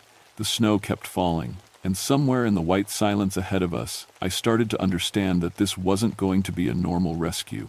The hollow was waiting. We found their camp just before noon, or what was left of it. The orange tent was still standing, but barely. One wall had been torn open from the outside, not cut with a knife, torn, like something with claws had ripped through the fabric. Snow had blown inside, covering everything in white. "Hello," I called out. "Forest Service. Anyone here?" Nothing but wind through the trees. Angela was already checking inside the tent. "David, you need to see this." I crawled through the torn opening. The inside looked like a tornado had hit it. Sleeping bags scattered everywhere, gear thrown around. But it was the food that got my attention. Every single package of food was gone. Not just taken, the wrappers were torn apart like wild animals had gotten to them. But animals don't usually unzip tent doors first. "Where are their guns?" Angela asked. Good question. 4 hunters, but no rifles anywhere in the tent. I started looking around outside while Angela checked for any notes or signs of where they might have gone. The snow made tracking hard, but I found something about 50 yards from the tent. Boot prints, 4 different sizes, just like you'd expect from 4 hunters. But they were weird. The prints started together, like the group was walking close. Then they spread out, way out. I followed one set of tracks to the north. Normal walking pattern for about 100 yards. Then the prints changed. They got shorter, closer together, like the person was running, or being chased. The tracks led to a big oak tree. Behind it, I found more torn clothing, and blood in the snow. Not much, but enough to make my hands shake as I called Angela over. "We need to radio this in," she said when she saw the blood. I was about to agree when we heard it. A sound that made us both freeze. Somewhere in the trees ahead of us, something was crunching through the snow, heavy footsteps, but wrong somehow. Too careful, too quiet for something that big. "Hello?" I called. "Forest Service. Are you hurt?" The footsteps stopped. Angela and I looked at each other. In 16 years of rescues, I'd never had someone hide from us. People lost in the woods are usually happy to see rangers. "Sir, we're here to help," Angela tried. "Are you one of the hunters from Pittsburgh?" Still nothing, but I could feel something watching us. You know that feeling when eyes are on you? It was like that, but stronger. Like being watched by something very patient and very hungry. The footsteps started again, but moving away now, deeper into the trees. "Should we follow?" Angela whispered. Every instinct I had said no. But 4 people were missing, probably hurt. It was my job to find them. "Stay close," I said, "and keep your radio ready." We followed the sound through the trees. The snow was deeper here, nearly up to our waists in places. Whatever we were following was strong enough to push through it without much trouble. After about 10 minutes, the footsteps stopped again. We stopped too, listening. The silence in the woods was complete now. No birds, no squirrels, nothing. Just the soft whisper of falling snow. That's when I saw it. About 30 feet ahead, something was hanging from a tree branch. At first I thought it was just a piece of torn fabric caught in the wind. Then I realized it was a hunting jacket, orange, like hunters wear. We got closer. The jacket was hung carefully on the branch, not caught there by accident. Inside the pockets, we found a wallet. James Morrison, age 42, from Pittsburgh, one of our missing hunters. But no James Morrison. "David," Angela said, and her voice was very quiet. "Look up."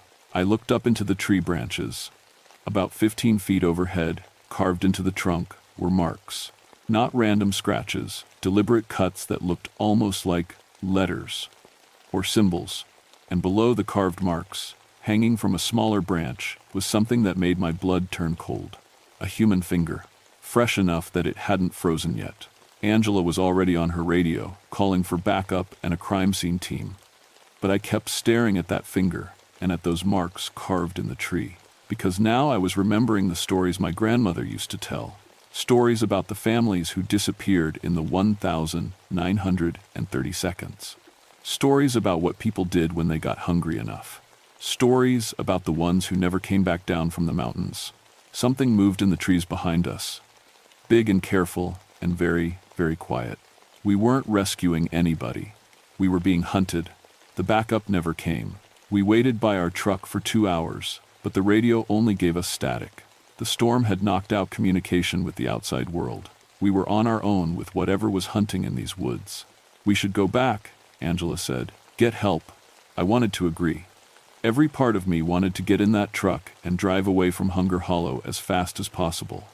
But 4 people were still missing. Maybe hurt, maybe worse. I couldn't just leave them. "One more search," I said. "If we don't find anything in an hour, we head back." Angela didn't look happy, but she nodded.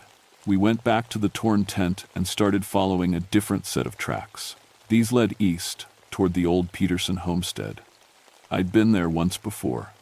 Years ago. Nothing left but stone foundations, and a root cellar dug into the hillside. The tracks were strange. Sometimes they looked normal, like a person walking through snow. Other times they looked different. Longer steps, deeper prints. Like whatever we were following had changed how it moved. "David," Angela said when we'd been walking about 20 minutes. "Do you smell that?" I stopped and sniffed. There was something on the wind, sweet and rotten at the same time. Like meat that had gone bad. The smell got stronger as we got closer to the Peterson place. When we came over a small hill, we could see the old stone foundation poking through the snow. But something was wrong with the scene. Smoke was rising from the ground near the foundation. Not much, just a thin line of gray against the white sky, like someone had a small fire going underground. "The root cellar," I whispered. We approached carefully. The old cellar entrance was a wooden door set into the hillside, almost hidden by snow and dead vines. But the door was open, just a crack. That's where the smoke was coming from, and that's where the smell was strongest. "Hello?" I called softly. "Anyone down there?" A voice answered from the darkness below. Weak, scared. "Help, please help me." It was a man's voice, one of the missing hunters. Angela and I looked at each other. This was what we'd been looking for. But something felt wrong about the whole situation. Why would someone be hiding in an old root cellar? And what was that smell? "We're Forest Service," I called down. "We're coming to get you." "No," the voice said, suddenly sharp with fear. "Don't, they'll hear you." "Who will hear us?" But there was no answer. I pulled out my flashlight and shined it down into the cellar. Stone walls, dirt floor. In the back corner, I could see someone huddled against the wall. A man in hunting clothes, but I couldn't see his face. "Are you hurt?" Angela called down. "They took the others," the man said. His voice was strange, like he was talking through a mouth full of something. "Took them to the deep cave. For winter storage. Winter storage." The words made my skin crawl. "Who took them?" I asked. "The hungry ones, the ones who never came down from the mountain." Angela grabbed my arm. "David, we need to get out of here." But before I could answer, I heard something that made my heart stop. Footsteps in the snow behind us, multiple sets, moving quiet and careful through the trees. We were surrounded. I turned around slowly. At first I didn't see anything. Then shapes started moving between the trees. People, but wrong somehow. Too thin, too pale. Moving like animals that had learned to walk upright. "The cellar," I whispered to Angela. "Get in the cellar." But when I turned back to the entrance, the man who'd been calling for help was gone. Vanished, like he'd never been there at all. The footsteps were getting closer. I could hear breathing now, heavy and wet. And underneath it all, a sound that made my teeth ache. The sound of teeth grinding together. "This way," Angela said, pointing toward a thick stand of pine trees. We ran. Behind us, I heard sounds that weren't quite human. Voices, but wrong. Calling to each other in words I didn't understand. Hunting calls. We crashed through the trees, snow flying everywhere. Branches tore at our clothes and faces. The sounds behind us were getting closer. Angela tripped and went down hard. I helped her up, and that's when I saw her ankle was twisted. "I can't run," she gasped. The hunting calls were very close now. I could hear individual voices, 3, maybe 4 of them, coming through the trees like they knew exactly where we were. That's when I remembered something my grandfather had told me about the old families, about what they'd done to survive the hungry winters. They'd learned to hunt people, and we were their prey. I half carried Angela through the trees until we found a small cave hidden behind some fallen rocks. It wasn't much, but it was shelter, and right now, shelter meant staying alive. "What are those things?" Angela whispered as I helped her inside. I was starting to have an idea, but it was too crazy to say out loud. Instead, I focused on her ankle. Twisted, maybe sprained, but not broken. "Can you walk?" "Not far." Outside the cave, the hunting calls had stopped. That was worse than hearing them. It meant whatever was out there was close enough that they didn't need to coordinate anymore. I peered out through a gap in the rocks. The woods looked empty, but I knew better. They were out there, watching, waiting. "David," Angela said quietly. "In the cellar, that man who was calling for help, did you see his face?" "No." "Why?" "Because I don't think he was asking us for help. I think he was calling for help from them." The cold feeling in my chest got worse. Because she was right. The voice had been too calm, too practiced. Like bait. That's when I heard my name being called. David Hollowtree. The voice came from right outside our hiding spot. An old woman's voice, cracked and dry. "I know you're in there, David. I know your family." My blood turned to ice water. "Your grandfather sold us food during the hungry winter. Salt, pork, and cornmeal when everyone else was dying. Good man, your grandfather." I knew that voice. I'd heard it in dreams sometimes, in memories I thought were just childhood nightmares. "Aunt Mary?" I whispered. Angela stared at me. "You know her?" "Aunt Mary Peterson, my grandfather's sister. She disappeared in 1932 with her whole family when I was just a baby. Everyone said they'd moved to the city. Everyone lied. Come out, David. Come out and see what we've become." Against every instinct screaming in my head, I pushed aside the rocks and stepped outside. Angela tried to stop me, but I had to see. She stood about 10 feet away in the snow, still recognizable as Aunt Mary, but changed. Thin like a starving person, but strong-looking too. Her skin was pale gray, almost white. Her teeth were yellow and filed to points. And she wasn't alone. 3 others stood with her. 2 men and a woman, all changed the same way. All watching me with hungry eyes that held too much intelligence. 46 years we've been up here," Aunt Mary said. 46 winters. Do you know what we learned, David? I couldn't speak. We learned that meat is meat, and some meat lasts longer than others. One of the men stepped forward. I recognized him too, though it took me a moment. Uncle Robert, Aunt Mary's husband. In his arms, he carried something wrapped in an old hunting jacket. "Fresh meat spoils too quick in summer," he said. "But winter keeps things nice." He unwrapped the bundle. It was part of a human leg. "The hunters were stupid," Aunt Mary said.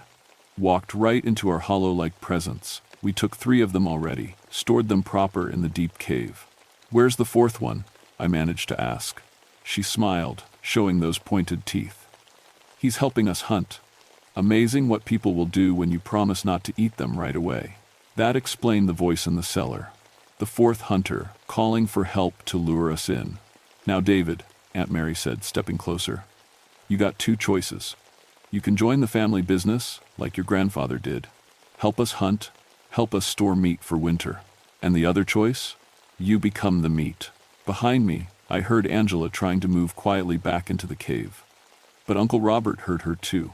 "The woman can't walk far," he said. "She'll be tender." Something snapped inside me then. 16 years of being a ranger, of helping people, of protecting these mountains. I wasn't going to let these things hurt Angela. I grabbed the emergency flare from my belt and pulled the trigger. Bright red light exploded between us, and the creatures screamed and covered their eyes. 46 years of living in caves had made them sensitive to sudden light. "Run!" I yelled to Angela. But she was already moving, hobbling as fast as she could through the trees. I followed, firing another flare behind us to keep the creatures back. We made it maybe 100 yards before we heard them coming after us. They moved through the snow like it was nothing, making sounds like wolves, but worse. Angela stumbled and fell again. This time I knew we weren't getting back up. "David," she gasped, "the emergency supplies. In your pack." I'd forgotten about the thermite charge. Standard equipment for extreme rescue situations, designed to melt through ice or create emergency heat. But it could do other things too. The creatures were almost on us when I pulled out the charge and the timer. 30 seconds. I grabbed Angela's hand and pulled her behind a large tree. "What are you doing?" "Ending this." I could hear Aunt Mary calling my name again, getting closer. 20 seconds. "David, you can't fight what we've become. We're family." 10 seconds. "Family doesn't eat family," I said. The thermite charge went off like a small sun. The heat was incredible, even from behind the tree. When the light faded and I looked around the tree, there was nothing left where the creatures had been standing, except melted snow and steam. But I knew it wasn't over. Aunt Mary had mentioned a deep cave, more of them, and somewhere up there, the 4th hunter was still alive, helping them hunt. The snow was still falling. Winter was just getting started, and I was beginning to understand why my grandfather never talked about the hungry years. We made it back to the truck just as the snow stopped falling. Angela's ankle was in bad shape, but she could walk with help. I radioed for emergency medical as soon as we got in range. The official report said, "We found evidence of a bear attack. 4 hunters killed by a large predator during an unusual early blizzard. The bodies were never recovered. Bears sometimes drag prey to caves to store for winter." That was the story, anyway. I never told anyone about Aunt Mary and the others. Who would believe it? And some stories are too dangerous to share. But I made sure the area around Hunger Hollow was permanently closed to hunting. Posted new signs. Got the state to declare it a protected habitat. Angela transferred to a different forest after her ankle healed. She never talked about what we saw up there, but sometimes I catch her looking at missing person reports from remote areas. I think she's watching for patterns. I stayed. Someone has to watch the hollow, because the deep cave is still out there, and winter comes every year. 3 months after the incident, I was going through my grandfather's things in the attic. Found an old journal from the 1930 seconds. Most of it was normal stuff. Weather, farm work, family news. But there were entries about the hungry winter, about families disappearing into the mountains, and about the deliveries. Salt pork and cornmeal, just like Aunt Mary said. My grandfather had traded with the Peterson family all through that winter, even after people started whispering about what they'd become. The last entry was from spring of 1932. Delivered the last of the salt pork to Mary's people up in the hollow. They're changed now, too changed to come back down. But they remember kindness. They remember family. God help us all, they remember family. I burned the journal that night, but I kept one page. The one with a list of other families who'd made deliveries to the hollow during the hungry winter. Names I recognized from tombstones around town. Good people who'd helped monsters survive. Some of their grandchildren still live here. I wonder sometimes if any of them know the family business they inherited. I wonder if any of them still make deliveries when the snow gets deep enough. Last week, I found fresh tire tracks leading up toward the old Peterson place. Someone had been driving supplies up there after the first big snow of the season. I followed the tracks as far as I could on foot. They led to a cave entrance I'd never seen before. A wooden sign hung next to the entrance, carved with words that made my hands shake. Winter storage. Hollow Tree Family Business, Est, 1932. The snow is getting deeper every day. Soon the hollow will be cut off again, like it is every winter. And somewhere up there, in the deep caves, hungry things are waiting for fresh meat to wander into their territory. I've put in for a transfer to a different forest, someplace warmer where winter doesn't last so long. But I don't think they'll let me leave. After all, I'm family, and family takes care of family. The snow keeps falling.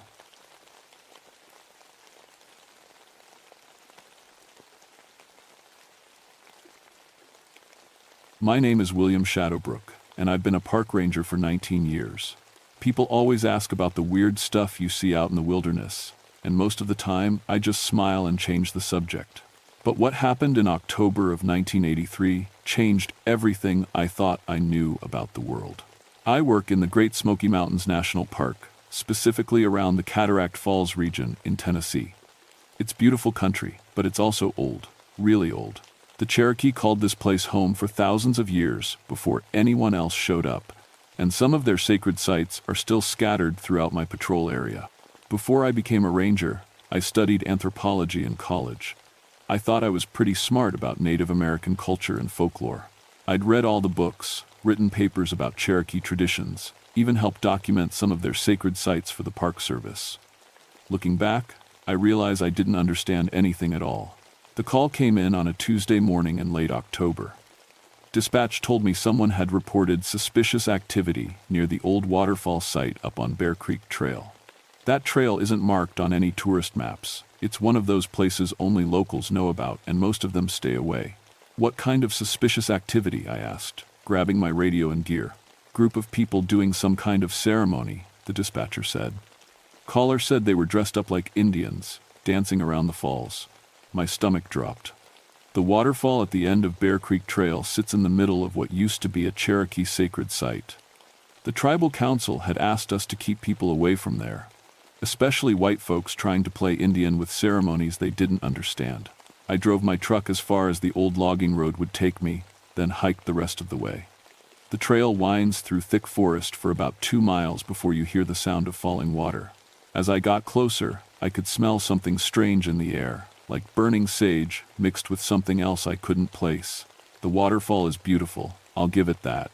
Water drops about 30 feet over smooth black rocks into a pool that's so clear you can see straight to the bottom.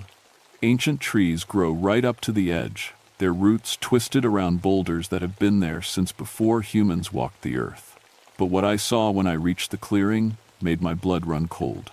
7 people sat in a perfect circle around the pool, all wearing what looked like Cherokee clothing, feathers, beadwork, the whole deal. At first I thought they were meditating or something. Then I realized they weren't moving at all. Not breathing, not blinking, nothing. "Hey," I called out, "this is a restricted area." No response. I got closer and saw that their eyes were wide open, staring at something I couldn't see. A woman with long gray hair had her hands raised like she was reaching for something. A young man with a scraggly beard sat with his mouth open mid-word. They were arranged in the exact pattern I'd seen in Cherokee petroglyphs, the sacred dance formation that was supposed to open doorways between worlds. I checked for pulses. Everyone was alive, but barely there. It was like their minds had just left. That's when I noticed the ground around them. The earth was worn smooth in strange patterns, like people had been dancing there for hours. But these folks were clearly city types, soft hands, expensive hiking boots, the kind of people who'd never danced on dirt in their lives. I radioed for backup and medical assistance, then sat down to wait. That's when I heard the singing. It was faint at first, like wind through the trees. But as I listened, I could make out voices. Old voices. Singing in a language I'd studied but never heard spoken. Cherokee words, but older than anything in the books. The singing was coming from the waterfall. I walked to the edge of the pool and looked down into the clear water. For just a second, I could swear I saw faces looking back at me, not reflections, but actual faces under the water. Old faces with sad eyes. Then the wind picked up, and when I looked again, there was nothing there but rocks and water. The medical team arrived an hour later, followed by my supervisor and a liaison from the Cherokee Nation named Joseph Ravensong. Joseph was about my age, with long black hair and the kind of serious expression that told you he'd seen things that would give other people nightmares. While the paramedics checked on the unconscious people, Joseph and I walked around the site. He moved slowly, studying the worn patterns in the earth. "How long have they been here?" he asked. "Found them about an hour ago. Caller reported seeing them this morning around dawn." Joseph knelt down and ran his fingers along one of the smooth paths in the dirt. "This ground's been danced on for a lot longer than one morning." "What do you mean?" He stood up and looked at me with dark eyes that seemed older than his face. "You know what this place is, right?" "What it was?" I nodded. "Cherokee Sacred Site. Used to be a gathering place." "Not just any gathering place." Joseph walked over to the waterfall. "This is where they held the ghost dance ceremonies for the people who died on the Trail of Tears. Families would come here to call back the spirits of relatives who died during the forced march." I felt a chill run down my spine. "That's just folklore, though. Legend." Joseph looked at me like I'd just said something incredibly stupid. "You think those people over there arranged themselves in a perfect ceremonial pattern by accident? You think this ground wore smooth in one morning?" Before I could answer, one of the unconscious people started moving. The gray-haired woman began swaying back and forth, still sitting in the same spot. Her eyes were still wide open, but now she was humming something low and rhythmic. Then the man next to her joined in, then another. "What are they doing?" I whispered to Joseph. "Dancing," he said quietly. "Even sitting down, they're dancing." The humming got louder, and I realized it matched the singing I'd heard from the waterfall earlier. But these people were white, suburban types who probably learned about Cherokee culture from movies. How did they know these songs? The paramedic working on the woman suddenly stepped back. "That's weird." "What's weird?" I asked. Her pulse just went from almost nothing to perfectly normal, like someone flipped a switch. One by one, the 7 people began moving in slow, synchronized motions. Still sitting, still humming, but now their arms moved in patterns that looked like dancing. Joseph grabbed my arm. "We need to get everyone away from here. Right now." "Why? They're waking up. Isn't that good? Look at their feet." I looked down. Even though they were sitting, all 7 people were moving their feet like they were doing steps. Complex steps that required them to know exactly where the others were without looking. "How are they doing that?" I asked. "They're not," Joseph said. "Something else is." The wind picked up again, and this time I could hear it clearly. Voices in the wind, dozens of them, all singing the same song the unconscious people were humming. The temperature dropped at least 10 degrees in seconds. "Everyone back to the trucks," I ordered. "Now." But as we started moving the people, they stood up. All 7 of them, at exactly the same time, still humming, still moving in perfect sync. Their eyes were focused on something behind us. I turned around and saw figures standing at the edge of the waterfall. They looked like people at first, men and women in traditional Cherokee dress. But they were see-through, like looking at someone through smoke, and they were dancing. "Oh hell," Joseph breathed. "They actually did it." "Did what?" "Opened the door." The ghostly figures moved with fluid grace, their feet never quite touching the ground. As they danced, more appeared. Soon there were dozens of them, all performing the same complex steps around the waterfall. The 7 living people began walking toward them. "Stop," I shouted, but they didn't even slow down. They walked straight to the pool and stepped into the water, still humming, still moving in those impossible synchronized patterns. The water should have been freezing. It was October in the mountains. But steam rose from the pool as the people waded deeper, like the water was suddenly hot. We have to stop them, I said, starting toward the pool. Joseph grabbed my arm. Don't. If you step into that dance, you might not come back out. What do you mean? Those spirits have been waiting here for over a century. They've been trying to finish a ceremony that was interrupted when their people were forced to leave. These folks accidentally gave them away to complete it. One of the 7 people, a young woman in expensive hiking clothes, was now waist-deep in the water. The ghostly dancers surrounded her, and for a moment she looked confused, like she was waking up from a dream. "Help me," she screamed, suddenly aware of where she was. "I can't stop moving." Her legs kept dancing underwater, while her upper body struggled against whatever force was controlling her. The other 6 were moving deeper into the pool, some of them starting to panic as they realized they weren't in control of their own bodies. "Do something," I yelled at Joseph. "I can't just stop it," he said. "The ceremony has to be completed or countered. Those spirits have been trapped here since 1838, and they're not going to let this chance pass." The ghostly dancers began moving faster. The living people in the water matched their pace exactly, even though some of them were now crying and begging for help. The water around them started glowing with a soft, blue light. I'd seen enough supernatural movies to know this wasn't going to end well. "How do we counter it?" "I'd need someone who knows the traditional closing dance," Joseph said. "And they'd have to perform it perfectly. Or what? Or those 7 people become permanent vessels for the spirits, and the door between worlds stays open forever." That's when the woman screamed again. But this time, it wasn't her voice. It was the voice of someone else, someone older, speaking in Cherokee. The woman's face had changed too. She looked older, sadder, and her eyes held knowledge that hadn't been there before. "She's being possessed," Joseph said. "They all are." One by one, the other 6 people in the water began speaking in voices that weren't their own. Old voices, speaking in a language most of them probably didn't even know existed. The ghostly dancers around the pool moved faster and faster. With each step, they became more solid, more real. And with each step, the living people in the water became more like ghosts. "This is really happening, isn't it?" I said. "Spirits and ghosts and all of it." Joseph nodded. "My grandmother told stories about this place. She said the spirits of the people who died on the Trail of Tears never left. They'd been waiting here, trying to finish their last dance. What was the dance supposed to do? Bring their people back home. All of them." I looked around the clearing. If this ceremony worked the way it was supposed to, we weren't just looking at 7 possessed hikers. We were looking at the possible return of thousands of Cherokee spirits who died during the forced relocation. The water in the pool began to swirl, creating a whirlpool with the 7 people at the center. They were still dancing, still speaking in voices that weren't their own. But now they were sinking. "How long do we have?" I asked. "Until sunset," Joseph said, looking at the sky. "When the sun goes down, the ceremony completes, and they're gone forever." I checked my watch. 3 hours. 3 hours to figure out how to save 7 people from a supernatural force I'd never believed in until 20 minutes ago. The singing from the waterfall got louder, and more ghostly figures appeared around the clearing. They weren't just Cherokee now.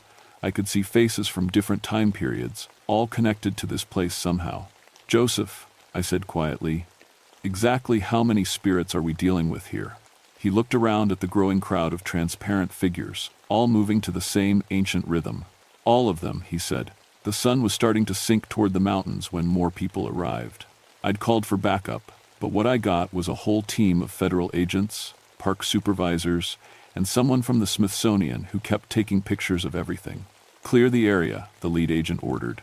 "We're treating this as a potential chemical contamination." "It's not chemicals," I said. It's what? Ranger Shadowbrook? Mass hallucination? Swamp gas?" I looked at Joseph, who just shrugged. "How do you explain to a federal agent that you're watching a century-old Cherokee ghost dance ceremony?" The 7 people in the pool were now completely underwater, but somehow still dancing. You could see them through the clear water, moving in slow, graceful patterns while the ghostly figures above them danced faster and faster. "Sir," one of the junior agents called out, "the water temperature is 98 degrees. That's impossible for a mountain pool in October." "Equipment malfunction," the lead agent said, but I could see doubt creeping into his eyes. That's when the first agent disappeared. Agent Morrison was standing at the edge of the pool, taking water samples, when something grabbed his ankle. 1 second he was there, the next he was gone, pulled straight down into the water without even a splash. "Morrison!" the lead agent shouted. "Where the hell is Morrison?" We could see him underwater, but he wasn't drowning. He was dancing with the other 7, his business suit somehow transformed into traditional Cherokee clothing. His face had the same empty expression as the others. "Okay," the lead agent said, backing away from the pool. "Maybe we need to reconsider our approach here." But it was too late. The ghostly dancers around the clearing were becoming more solid with each step. I could see details now, facial expressions, individual pieces of clothing, even scars and tattoos. These weren't vague spirits anymore. They were people, dead people who wanted to be alive again. Joseph stepped close to me. "We need to start the counter ceremony now, before they get strong enough to force more people into the dance." "I thought you said you needed someone who knew the traditional steps." "I do." He looked at me seriously. "You're going to have to learn them." "Me? I don't know anything about Cherokee dancing." "You know more than you think. All those sites you documented, all that research you did, you've been studying this your whole career. The movements are in the ground patterns you measured. The steps are in the petroglyphs you photographed. I thought about all the academic work I'd done over the years, all the sacred sites I'd cataloged and measured. At the time, I thought I was preserving history. Now I realized I might have been preparing for this moment." "How long will it take?" I asked. "To learn the dance?" "About an hour." "To perform it?" Joseph looked at the sky. "We'll have one chance when the moon rises. If we mess up, 8 people become permanent ghost hosts, and we have a supernatural disaster on our hands. At minimum." One of the federal agents was setting up some kind of electronic equipment near the pool. The moment he turned it on, sparks shot out and the machine started smoking. "Electronic interference," he reported. "Massive electromagnetic disturbance centered on the water." The ghostly dancers seemed to like that. They moved faster, and with each step, more living people started swaying in place. The other agents, the park supervisors, even the guy from the Smithsonian, they were all beginning to move to the rhythm of the dance. "It's spreading," I said. Joseph nodded grimly. "The longer the ceremony goes on, the stronger it gets. Eventually, everyone in the area will be pulled into it." "How big of an area are we talking about?" "I don't know. My grandmother's stories never covered anything this large." The lead agent was now moving his feet in small, precise steps while he tried to radio for more backup. He didn't seem to realize he was doing it. "Agent Collins," I called out. "You might want to step back from the pool." "What? Why?" But even as he asked, his body was turning toward the water. "Because you're about to go for a swim," Joseph said. Collins looked down at his feet in confusion. He was doing a complicated step pattern, moving steadily toward the pool. "What the hell is happening to me?" "Fight it," I told him. "Think about something else. Anything else." But Collins kept dancing toward the water, his face showing the same blank expression I'd seen on the others. 2 more agents were moving the same way, their bodies controlled by a rhythm they couldn't hear but couldn't resist. "We're losing them," Joseph said. "We need to start the counter ceremony now." "But you said I needed an hour to learn it." "Plans change." Joseph began moving in a different pattern. Not the same dance as the spirits, but something that moved against their rhythm. As he danced, the ghostly figures around the clearing turned to look at him. They didn't look happy. "Follow my movements exactly," Joseph called over the increasing wind. "Don't improvise, don't hesitate. If you break the pattern, we lose everything." I tried to copy his steps, but it was harder than it looked. The dance required precise timing, specific foot placement, and a rhythm that seemed to fight against everything the spirits were doing. The ghostly Cherokee dancers began moving toward us. "They don't want us to complete the closing ceremony," Joseph explained, still dancing. "They've been waiting too long for this chance." One of the spirit dancers reached out and touched Agent Collins as he walked by. The moment the ghostly hand made contact, Collins stopped walking toward the pool and started dancing with them instead. "That's not good," I said. "No, it's really not." More spirits were approaching. I could see the individual faces now, men, women, children, all wearing expressions of desperate hope. They'd been trapped in this place for over a century, unable to move on, unable to go home. This ceremony was their only chance at peace. But if they completed it, 8 innocent people would pay the price. I feel sorry for them, I admitted, still trying to follow Joseph's dance steps. So do I, he said. But feeling sorry won't help anyone if we can't close this properly. A ghostly woman reached toward me, her face pleading. For a moment, I hesitated. These people had suffered so much. They'd been forced from their homes, marched hundreds of miles, and died far from everything they loved. Didn't they deserve a chance to come back? That moment of hesitation almost cost us everything. The spirit woman's hand touched my shoulder, and suddenly I wasn't in the clearing anymore. I was on a muddy trail in winter, surrounded by sick and dying people. I could feel their hunger, their exhaustion, their despair. I was experiencing the trail of tears through the eyes of someone who had lived it. William, Joseph's voice seemed to come from very far away. Don't let them pull you in. I fought to remember where I really was, when I really was. The vision was so real I could smell the wood smoke and feel the cold rain. But I forced myself to focus on Joseph's voice, on the dance steps he'd taught me. The ghostly woman's hand passed through my shoulder as I resumed the counter pattern. Good, Joseph called. Keep dancing. No matter what they show you, keep dancing. But the spirits weren't giving up. More of them approached, each one trying to touch us, to share their memories, to make us understand their pain. With each contact, I saw flashes of their lives, the beautiful homeland they'd lost, the promises that were broken, the loved ones who died on the trail. It would have been so easy to stop dancing and let them have their chance at peace. The problem was, I could also see what would happen if they succeeded. The 8 people in the pool weren't just being possessed, they were being replaced. If the ceremony completed, those spirits would have permanent bodies and the original souls would be gone forever. How much longer? I called to Joseph. Until moonrise, maybe 20 minutes. In the pool, the 8 people were now glowing with that same blue light as the water around them. Agent Morrison caught my eye through the water and mouthed the word help. 20 minutes to save 8 people from a fate worse than death. The ghostly dancers formed a circle around Joseph and me, all moving to the rhythm we were trying to disrupt. It was like trying to swim upstream in a river of supernatural energy. They're getting stronger, Joseph warned. When the moon comes up, they'll have enough power to force us to stop. I looked up at the sky. The moon was just beginning to show through the trees. Then we better finish this fast. The moment the moon cleared the tree line, everything changed. The ghostly dancers around us became completely solid. They weren't spirits anymore, they were people, as real and physical as Joseph and me. People who had been dead for 145 years, but who now had bodies again. The 8 people in the pool stopped glowing and started screaming. What's happening to them? I shouted over the sound of wind and water and supernatural energy crackling through the air. The spirits are taking over completely, Joseph called back, still maintaining his counterdance.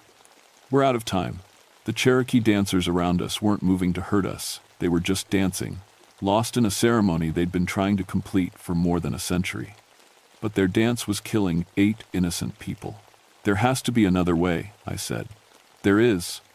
Joseph's face was grim. But you're not going to like it. Tell me. Someone has to take their place. Someone has to willingly enter the pool and let the spirits complete the ceremony through them.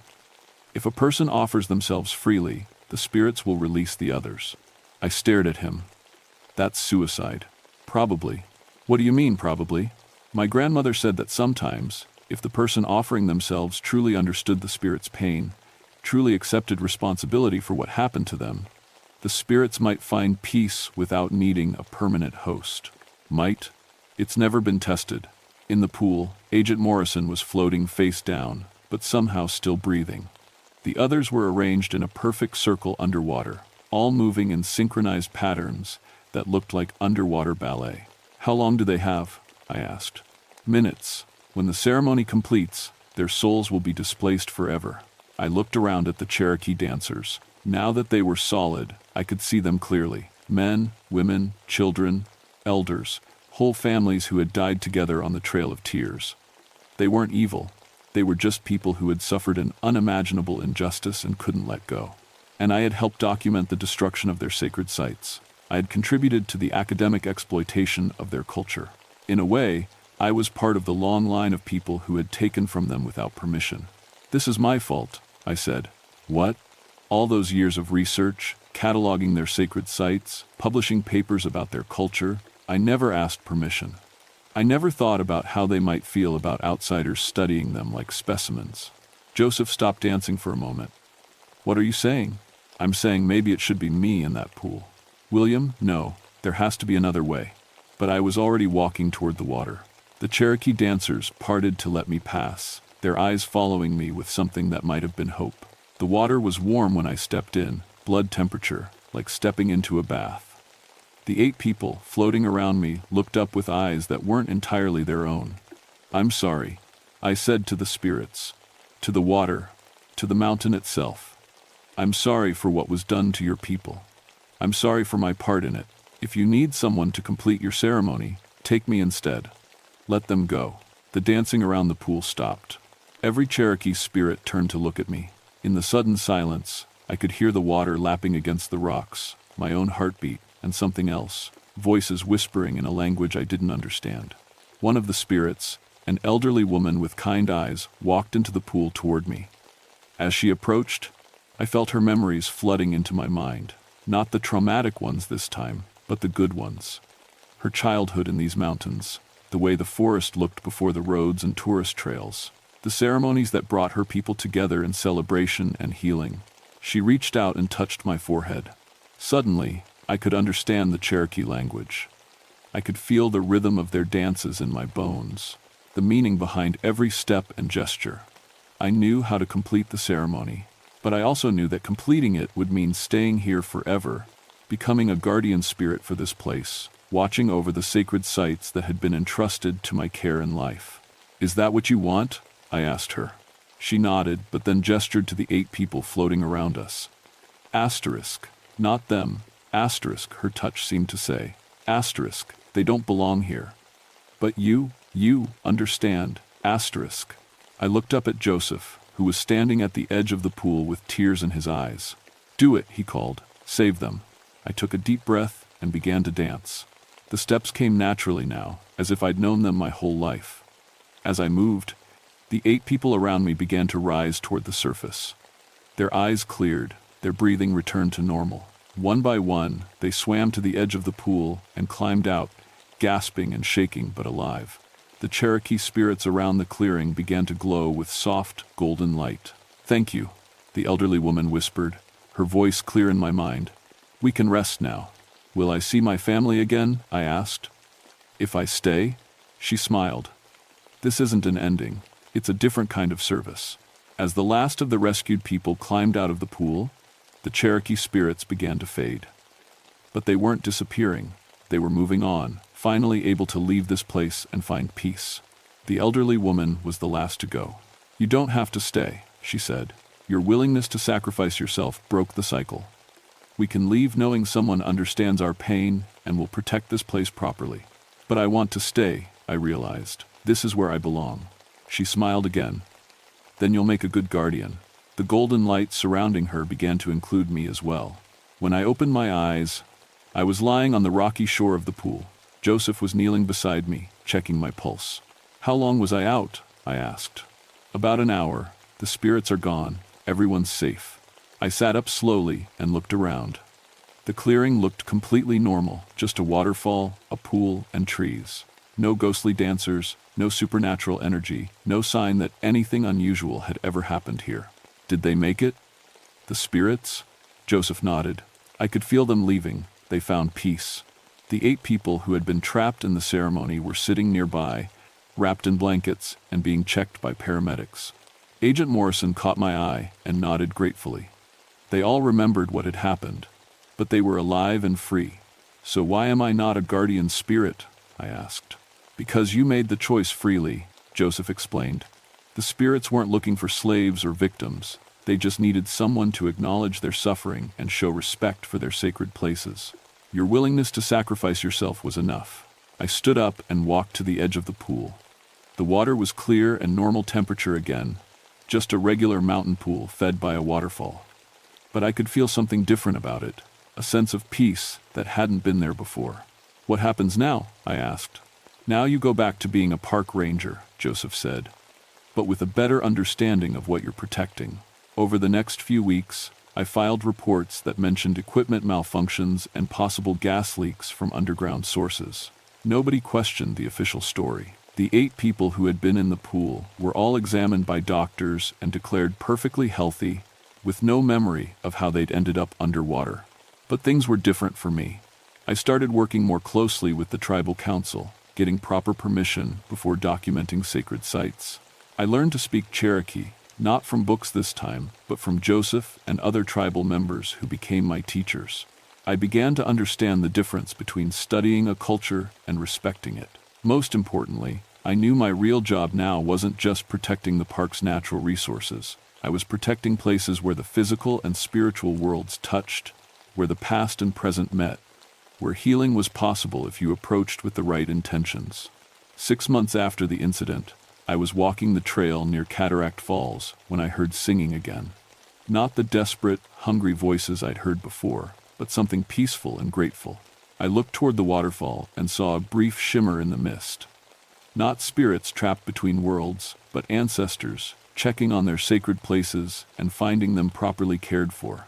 I touched the small medicine pouch Joseph had given me, a sign of my acceptance into the community I'd once studied from the outside.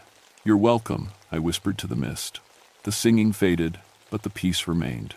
I've been back to that pool dozens of times since then. Sometimes tourists find their way to the waterfall despite the unmarked trail, and I guide them back to the main paths. Sometimes researchers want to study the site, and I make sure they understand the proper protocols first.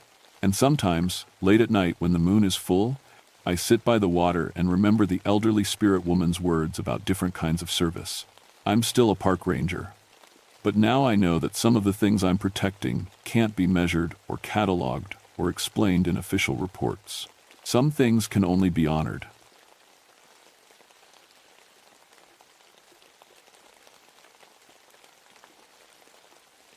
My name is Marcus Ironbound, and I've been a ranger for 15 years now.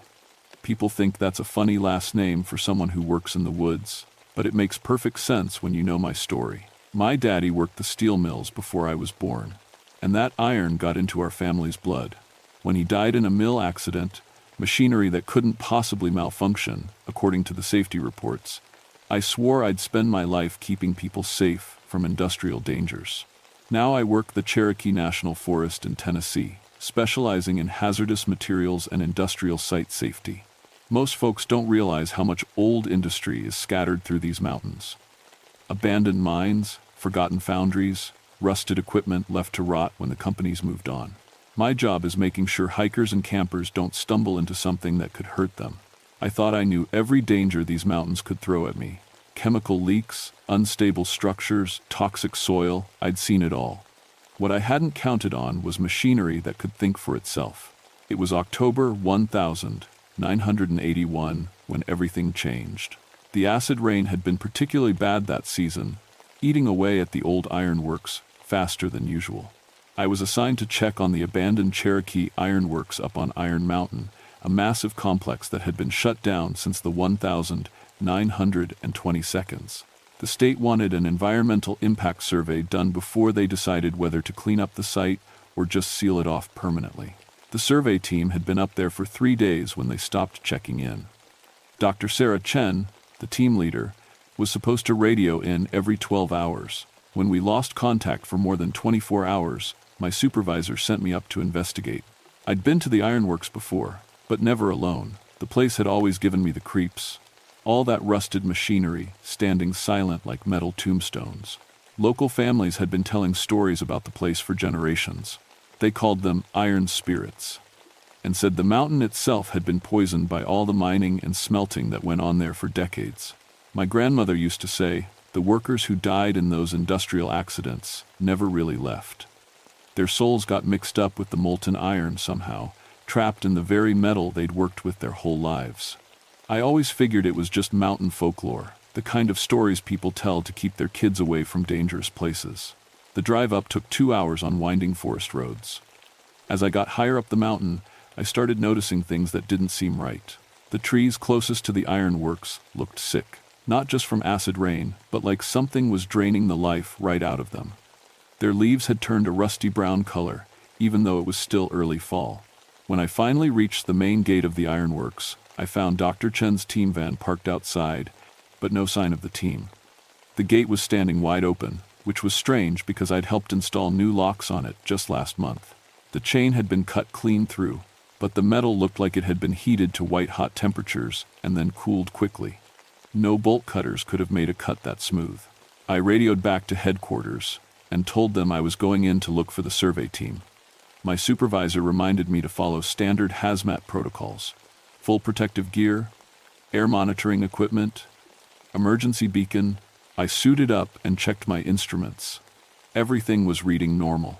No toxic gases, no unusual radiation, no chemical leaks detected. But as I walked through that gate and into the ironworks proper, every instinct I'd developed in 15 years of ranger work started screaming that something was very, very wrong. The Cherokee Ironworks covered about 50 acres of mountainside, with the main foundry building rising 5 stories into the gray October sky. Smaller structures were scattered around it like metal mushrooms, forges, storage sheds, workers' quarters that had been abandoned so long they were more rust than building. What struck me first was how quiet it was. Not normal forest quiet, but the kind of silence that makes your ears ring. No birds, no insects, no wind through the trees. Just the sound of my own breathing inside the protective mask and the crunch of gravel under my boots. I followed the path the survey team would have taken, checking my scanner for any sign of their equipment. About 100 yards from the main foundry, I found the first piece. Dr. Chen's geological survey kit, scattered across the ground like someone had dropped it and run. But when I knelt down to examine it more closely, I saw something that made my blood go cold. The metal instruments, the calipers, the sample containers, even the steel clips on the notebooks had been crushed. Not bent or broken, but actually compressed into tight little balls of metal, like someone had squeezed them in a giant's fist. The force required to do that would be enormous, and I couldn't think of any machinery on the site that was still operational. I radioed in my findings and continued deeper into the complex. The path led toward the main foundry, where the real ironworking had been done. As I got closer, I started hearing sounds that didn't make sense. At first, it was just a low humming noise, like electrical equipment running. But the ironworks had been disconnected from the power grid for 60 years. Then, I heard what sounded like machinery operating, the rhythmic pounding of hammers, the whoosh of bellows feeding air to forges. Impossible sounds from equipment that couldn't possibly be working. I rounded the corner of the main foundry and saw something that stopped me in my tracks. The massive drop forge at the center of the building was moving. The enormous hammer, which had to weigh several tons, was rising and falling in a steady rhythm, striking the anvil below with tremendous force. But there were no power lines connected to it, no motor running, no operator controlling it. It was just working, like it had been doing every day for the past 60 years. And caught beneath that hammer was something that had once been a human being. I ran toward the forge, shouting into my radio for emergency medical support. But as I got closer, I realized there was nothing medical personnel could do. Dr. Chen's research assistant, a young man named David Park, was pinned under the hammer. The metal had somehow molded itself around his body, fusing with his flesh in ways that should have been instantly fatal. But his eyes were open, and they tracked my movement as I approached. His mouth moved, trying to form words, but no sound came out. Then I heard a voice that seemed to come from the machinery itself, speaking in David's tone, but with a strange metallic echo. Can't leave. The work must finish. The work. The hammer lifted again, and I could see that what remained of David had been partially incorporated into the metal of the anvil itself. His body was becoming part of the machine, and somehow, impossibly, he was still conscious. I grabbed a crowbar from a nearby tool rack and tried to pry him free. But the moment I touched the metal, an electric shock ran up my arms that had nothing to do with electricity. It was like touching the raw grief and pain of everyone who had ever been injured or killed in this place. The metal was alive with their memories, their suffering, their desperate need to keep working even in death. The forge hammer came down again, and David's eyes finally went blank. But as I stumbled backward, I heard other voices joining his. Dozens of them, maybe hundreds, all coming from the machinery around me. The entire foundry was speaking with the voices of dead workers, and they all had the same message. The work must continue, the work must never stop. Join us. Join us in the iron. I ran. I'm not ashamed to admit it. I dropped my equipment and ran back toward the gate as fast as my legs would carry me. While behind me, the sounds of impossible machinery grew louder and louder. The whole ironworks was coming to life, powered by something that had nothing to do with electricity or steam or anything I understood.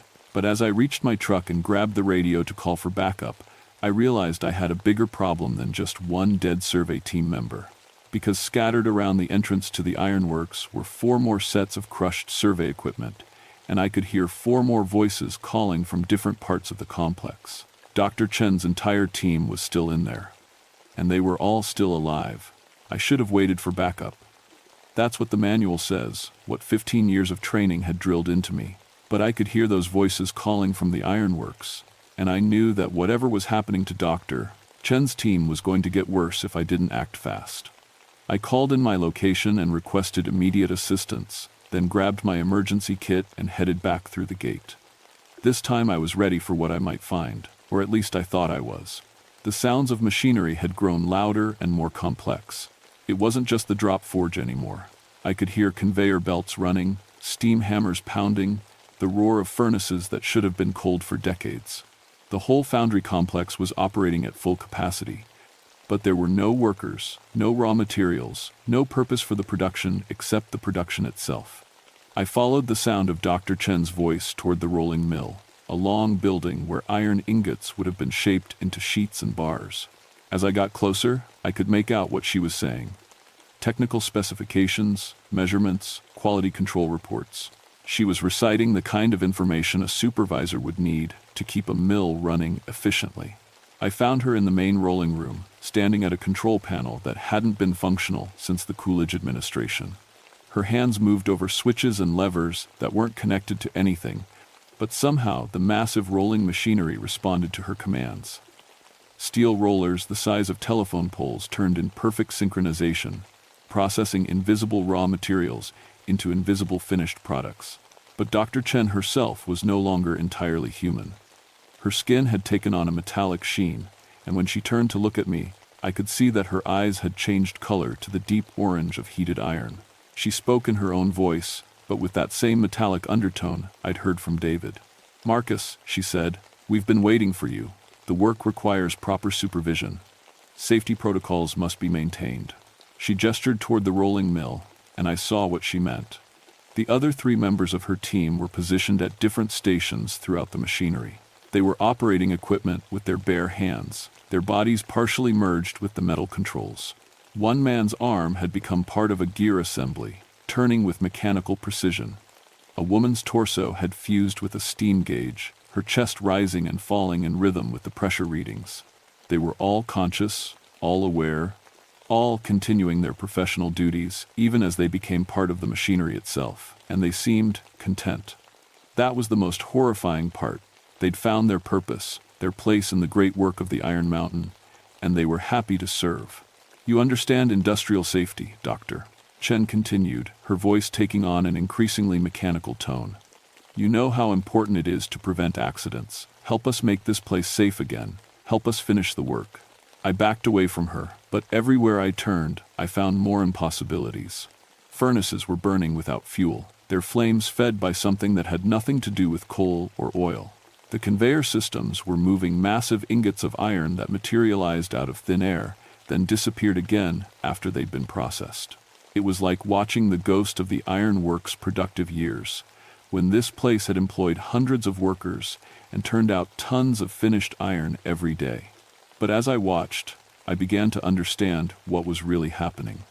The machinery wasn't just running randomly, it was performing the same tasks, in the same sequence, that had been done here decades ago. The spirits of the dead workers were recreating their daily routines, over and over, trying to complete work that had been interrupted by industrial accidents, cave-ins, toxic exposures, and all the other dangers that came with mining and metalwork in the early 1900s. They'd died on the job, and somehow their consciousness had been absorbed into the iron itself. Every piece of metal in the complex was infused with their memories, their skills, their desperate need to finish what they'd started. Death hadn't ended their workday. It had just changed the nature of their employment. I tried to radio for help again, but my equipment was dead. The electromagnetic fields generated by the supernatural machinery were interfering with all electrical devices. I was on my own, surrounded by the risen ghosts of industrial workers who wanted nothing more than to add me to their eternal workforce. That's when I heard a new sound from outside, a truck engine, getting closer. My backup had arrived, but they had no idea what they were walking into. I had to warn them, had to get them away from this place before they ended up like Dr. Chen's team. I ran toward the main entrance, but the machinery seemed to sense my intention. Conveyor belts shifted to block my path. Steam pipes burst open, filling the air with scalding vapor. The very building itself was trying to keep me from leaving, trying to force me to take my place in the production line. Behind me, I could hear Dr. Chen calling, "Don't fight it, Marcus. You know this work. Your father knew this work. Come home to the iron." And that's when I realized why this place had called to me specifically. It wasn't just because I was the ranger assigned to industrial safety. It was because my father's death in that steel mill accident hadn't been an accident at all. It had been a recruitment. And now it was my turn to join the family business. The truck outside belonged to Carol Steelwright, the industrial hygienist who'd been assigned to assist with the environmental survey. She was everything I wasn't: city-trained, book-smart, full of theories about proper hazmat procedures, but she was also the only backup available on short notice. And right now I was grateful for any help I could get. I managed to intercept her before she got too close to the main buildings. One look at my face told her something had gone seriously wrong. "What happened to the survey team?" she asked, pulling on her protective gear. "They're still alive," I said. "That's the problem." I gave her the short version as we approached the foundry complex, but I could tell she thought I was suffering from some kind of chemical exposure. Talking machines, workers fused with iron, supernatural production lines. It all sounded crazy until you saw it with your own eyes. The sounds of machinery had grown even louder while I was away. Now the entire complex was operating in perfect harmony, like a symphony orchestra made of steel and steam. But as we got closer to the main foundry, Carol's expression changed. Her instruments were picking up readings that didn't make sense. Massive electromagnetic disturbances, temperature variations that shouldn't exist, air pressure changes that defied physics. "This is impossible," she muttered, staring at her scanner. "It's reading like there's a fully operational industrial complex in there, but there's no power source, no fuel supply, no fuel supply." She stopped talking when she saw the drop forge. David Park's body was no longer recognizably human. He'd been completely integrated into the machinery, his consciousness now distributed throughout the metal framework. But the forge itself was working more efficiently than it ever had when it was new. Every strike of the hammer was perfectly timed, every piece of hot iron shaped with impossible precision. "My God," Carol whispered. "How is this possible?" "My grandmother used to tell stories," I said, "about workers who died in industrial accidents, whose souls got mixed up with the molten metal. I always thought they were just stories. Souls don't have mass," Carol said automatically. "They can't interact with physical matter. This has to be some kind of magnetic phenomenon, or maybe piezoelectric effects from the iron ore deposits." She was still trying to find a scientific explanation when Dr. Chen appeared at the entrance to the rolling mill. But Dr. Chen had changed even more in the short time I'd been away. Her transformation was nearly complete now. Skin like burnished steel, eyes that glowed with the heat of the forge, movements that matched the rhythm of the machinery around her. "Carol Steelwright," she said, and somehow she knew Carol's name without being introduced. "We've been expecting you. The quality control systems need proper calibration." Carol raised her instruments toward Dr. Chen, trying to get readings on whatever process was transforming her. But the moment her scanner locked onto Dr. Chen's biosignature, something in the machinery responded. The nearest steam hammer began moving toward us, its massive weight poised to crush anything that got in its way. "Run!" I shouted, grabbing Carol's arm. We dodged between pieces of moving equipment, the entire foundry coming alive around us. But this wasn't random violence. It was purposeful, coordinated, like the machinery was trying to capture us rather than kill us. The workers' spirits wanted us alive so they could add us to their eternal production line. As we ran, I started to understand the full scope of what had happened here. The Cherokee Ironworks hadn't been abandoned in the 1,920 seconds. It had been sealed off after a series of accidents that killed dozens of workers in a single week. But instead of properly investigating those deaths, the company had just walked away, leaving the workers' bodies buried in the rubble and their spirits trapped in the iron they'd died working with. For 60 years, those spirits had been trying to complete their final work orders, but they couldn't do it alone. They needed living supervisors, living technicians, living safety inspectors to help them finish what they'd started. And anyone with industrial experience who came too close to the site would be absorbed into their workforce. We made it to the main administration building, an older structure that seemed less affected by the supernatural activity. Inside, Carol set up her equipment while I tried to figure out our options. We could try to run for it, but the spirits seemed able to control every piece of metal in the complex, including our truck. We could try to radio for help, but our communications were still being jammed. There has to be a way to stop this, Carol said, studying her readings. Some kind of electromagnetic pulse, or maybe a way to disrupt whatever energy source is powering the manifestation. It's not electromagnetic, I said. It's grief. It's 60 years of unfinished business and workers who died before their time. That's when I realized what my grandmother's stories had really been trying to tell me. The iron spirits weren't evil. They were just trying to do their jobs. They'd been killed in accidents caused by unsafe working conditions, inadequate safety protocols, corporate negligence. All they wanted was to complete their work in a way that honored their sacrifice. What if we don't try to stop them? I said. What if we help them finish? Carol looked at me like I'd lost my mind. Help them? Marcus, they're trying to turn us into metal sculptures. No, I said, understanding finally dawning. They're trying to make us supervisors. They need someone who understands proper safety protocols to help them complete their work without anyone else getting hurt. It was a crazy idea, but it was the only one that made sense of what I'd seen. The spirits weren't trying to harm us. They were trying to recruit us. And if we could figure out what work they needed to finish, maybe we could find a way to help them do it safely. The sound of approaching machinery told us our time was up. Dr. Chen and her transformed team were coming for us, and this time they weren't taking no for an answer. I made a decision that went against every piece of safety training I'd ever received. Instead of running from Dr. Chen and her team, I walked out to meet them. You want proper safety supervision? I called out over the noise of the machinery. Then, let's do this right. Show me what work needs to be completed. Dr. Chen's metal-transformed face showed something that might have been relief. The machinery around us slowed to a more manageable pace, and for the first time since I'd arrived, the cacophony organized itself into something that sounded like actual productive work. What they showed me was heartbreaking. In their final days of operation, the Cherokee Iron Works had been rushing to complete a major order for railroad components. The pressure to meet deadlines had led to cutting corners on safety, which led to the accidents that killed so many workers.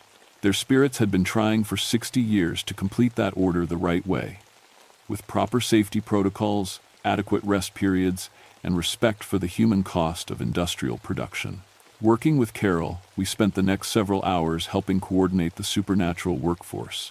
I called out safety procedures while Carol monitored for hazardous conditions. The spirits responded eagerly to proper supervision, their work becoming more efficient and organized than it had been in decades. As the final railroad components took shape in the spectral forges, something remarkable happened. The workers' faces, barely visible in the metal surfaces around us, began to show peace instead of desperate urgency. Their voices, which had been calling out in panic and confusion, settled into the satisfied sounds of a job well done. Dr. Chen approached me as the last piece of iron was shaped and cooled. Her transformation was reversing itself, the metallic sheen fading from her skin, the glow leaving her eyes. "Thank you," she said in her own voice. They just wanted to finish their work with dignity. One by one, the spirits of the Cherokee Ironworks completed their final tasks and moved on. The machinery slowed, then stopped, then finally fell silent. The electromagnetic interference faded, and Carol's equipment began registering normal readings again. Dr. Chen's team recovered fully, though they retained strange memories of working as part of the machinery.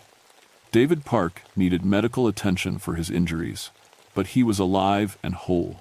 The fusion with the drop forge had been as much spiritual as physical. In my final report, I recommended that the Cherokee Ironworks be designated as a memorial site rather than just sealed off. The workers who died there deserved recognition for their sacrifice, and their families deserved to know that their loved ones had finally been able to rest. But I also made sure that proper warning signs were posted and that access to the site remained strictly controlled.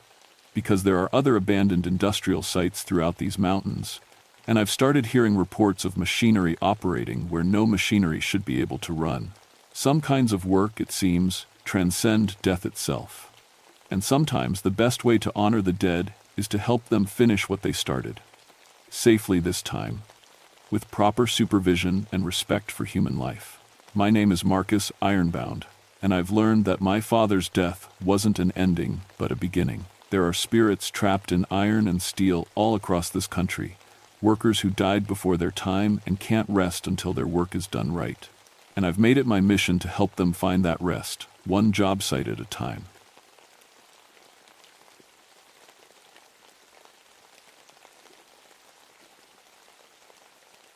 My name is Elizabeth Stonehart, and I've been a park ranger for 13 years. In all that time, I never believed grief could take physical form and hunt the living. I wish I still didn't. The Blue Ridge Parkway in North Carolina is beautiful, but Widow's Peak has always felt different. It's this rocky overlook that juts out from the mountain like a broken finger pointing at the sky. The locals named it after the Civil War, widows who threw themselves off the cliffs when their husbands never came home. Even now, people leave flowers there. White roses mostly, sometimes baby's breath. They say it's for the widows who never rest. I should know. I almost joined them 3 years ago. My husband Jake died in a climbing accident when I was 33. One minute he was laughing and calling down to me. The next minute the rope went slack and he was gone. For months afterward, I'd drive up to Widow's Peak and sit on the stone barrier, looking down at those jagged rocks below. The wind would whisper through the pines, and sometimes I swear I could hear voices calling my name. But that's grief for you. It plays tricks on your mind.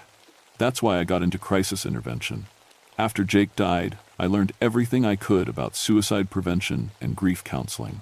I figured if I could help other people through their darkest moments, maybe I could make sense of my own. The Park Service was happy to have someone with my training, especially for a place like Widow's Peak.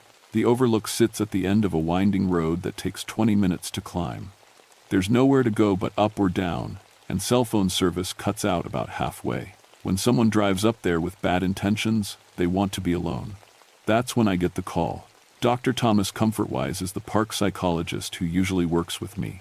He's this gentle man with gray hair and kind eyes who talks people down better than anyone I've ever seen. We make a good team. He handles the talking, I handle the safety protocols. In 3 years, we've never lost anyone. Until this week. It started on Monday when we got 3 separate calls about people in distress at Widow's Peak. 3 different women, all widows, all in their 20s and 30s. That's unusual. Usually we get maybe 1 call a month, and it's typically men in their 40s having midlife crises. But these women all told the same story. They said they heard voices calling to them. Women's voices, sad and longing, coming from the mountain itself. They said the voices knew their names, knew about their husbands, knew exactly what to say to make the pain feel unbearable. Dr. Comfortwise and I managed to talk them all back from the edge. But something felt wrong. Really wrong. They all had this glazed look in their eyes, like they were listening to something we couldn't hear. And when we asked them to describe the voices, they got this faraway expression and said the same thing. They sound like they're crying. By Wednesday, we'd had 5 more calls. All young widows. All hearing voices. That's when I started to suspect we weren't dealing with ordinary grief anymore. The thing about Widow's Peak is that it's always been a sad place. Even on sunny days, there's this heaviness in the air, like the mountain itself is holding its breath. The mist never quite clears from the valleys below, and the wind always sounds like sighing. People feel it the moment they step out of their cars. I used to think it was just the history of the place. When you know that dozens of heartbroken women have jumped from these cliffs over the past 150 years, it changes how you see the rocks and trees. But lately, I've been wondering if history can leave deeper marks than we realize. On Thursday morning, I decided to drive up to Widow's Peak alone, before my shift started. I told myself I wanted to check the safety barriers and look for anything unusual. But really, I just needed to see the place with fresh eyes. The parking area was empty except for my truck. I walked to the overlook and stood where the stone barrier meets the cliff edge. The valley spread out below me, green and misty and beautiful. Birds sang in the trees behind me. Everything seemed perfectly normal. Then I heard it, a woman crying, soft and heartbroken, coming from somewhere down the mountainside.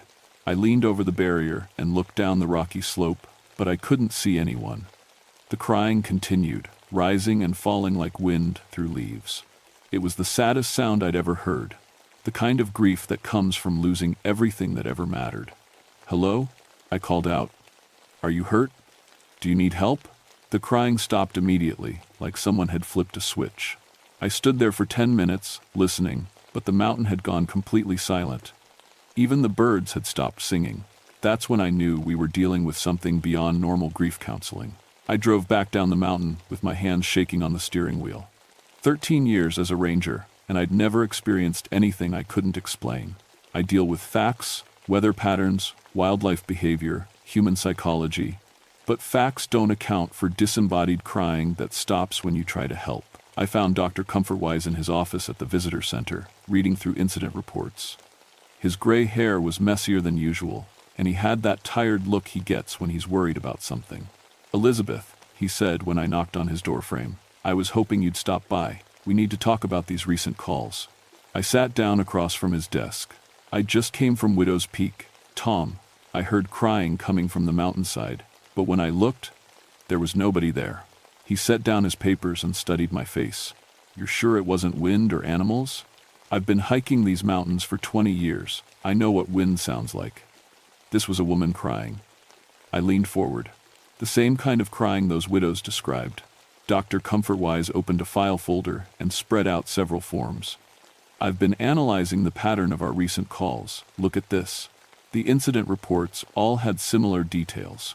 Young women, recently widowed, drawn to Widow's Peak by voices they couldn't ignore. But there was something else. They'd all lost their husbands in different ways. Car accidents, illness, one military casualty. Nothing connecting them except their grief. "They're not copycat cases, Doctor," Comfortwise said. "These women don't know each other. They live in different towns, different counties, but they all describe hearing the same voices." "What kind of voices?" "Women calling to them by name, telling them they understand their pain, promising that the hurt will end if they just take one step forward." He looked up at me. "Elizabeth, in 30 years of psychology, I've never seen anything like this." That afternoon, we got another call. A 28-year-old woman named Sarah, whose husband had died in a motorcycle accident 2 months ago. She was calling from Widow's Peak, and she sounded different from the others. Calmer, almost peaceful. "They're here with me now," she said when I answered my radio. "They understand what I'm going through. They lost their husbands, too." "Sarah, I'm Ranger Stoneheart. I talked to you yesterday, remember? You drove down the mountain and said you felt better. That was before I knew they were real." Her voice had this dreamy quality, like she was talking in her sleep. "They showed me where their husbands are buried. Down in the valley, in graves, nobody tends anymore."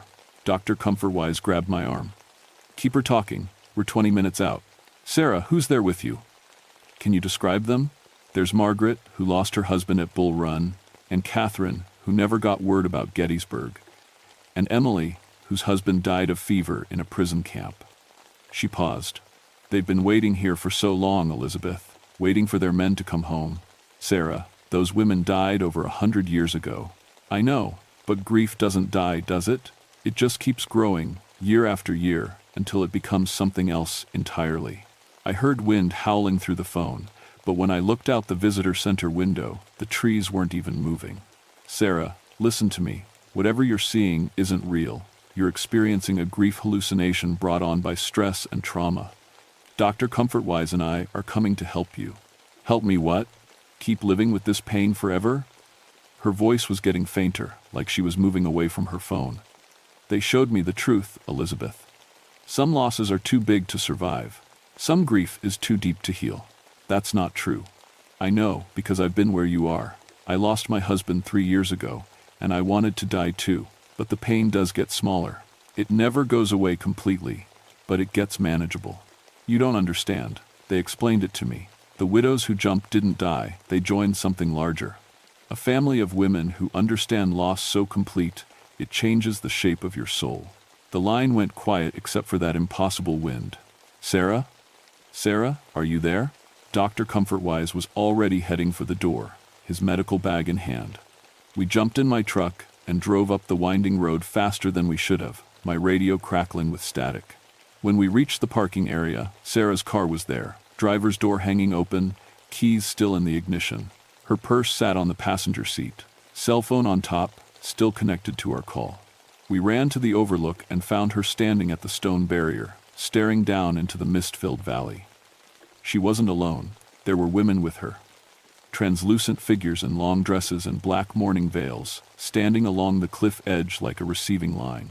They flickered in and out of sight, becoming solid for a moment before fading back to smoke and shadow. Dr. Comfortwise stopped so suddenly I almost ran into him. "Dear God," he whispered. The ghostly women turned to look at us, and their faces were the most heartbroken things I'd ever seen. Hollow eyes that had cried every tear they had. Mouths open in silent wails of grief that had lasted more than a century. Sarah turned too, and her face looked exactly like theirs. "I'm going to join them," she said, and her voice echoed with the sound of all those other women speaking at once. "I'm going to help them wait." She stepped up onto the stone barrier. That's when I realized we weren't dealing with ordinary ghosts. We were dealing with grief so powerful it had become a living thing, feeding on sorrow and growing stronger with each new widow who joined its endless vigil. And it wanted to recruit me too. "Sarah, stop!" I lunged forward, but Dr. Comfortwise caught my arm. "Don't get too close," he whispered. "They're trying to pull her in." The ghostly women were reaching out to Sarah with translucent hands, and where they touched her, her skin began to fade. She was becoming like them, piece by piece, transparent and lost to everything except grief. "I can feel their husbands calling," Sarah said, her voice growing distant. "From the battlefield, from the hospitals, from the graves nobody visits. They're still waiting for their wives to join them. Sarah, your husband wouldn't want this for you." I kept my voice steady, using every crisis intervention technique I knew. "Think about what he loved about you. Think about the life he wanted you to live." For a moment, she hesitated. The ghostly women hissed like wind through dead leaves, and their grip on her loosened. But then one of them, a tall woman in a tattered wedding dress, leaned close to Sarah's ear. I couldn't hear what she whispered, but Sarah's face crumpled with fresh pain. "He's calling my name," she sobbed. "David is calling for me. They showed me where he is." She stepped toward the edge. I broke free from Dr. Comfortwise's grip and tackled her, pulling her back from the barrier. The moment I touched her, a wave of grief hit me like a physical blow.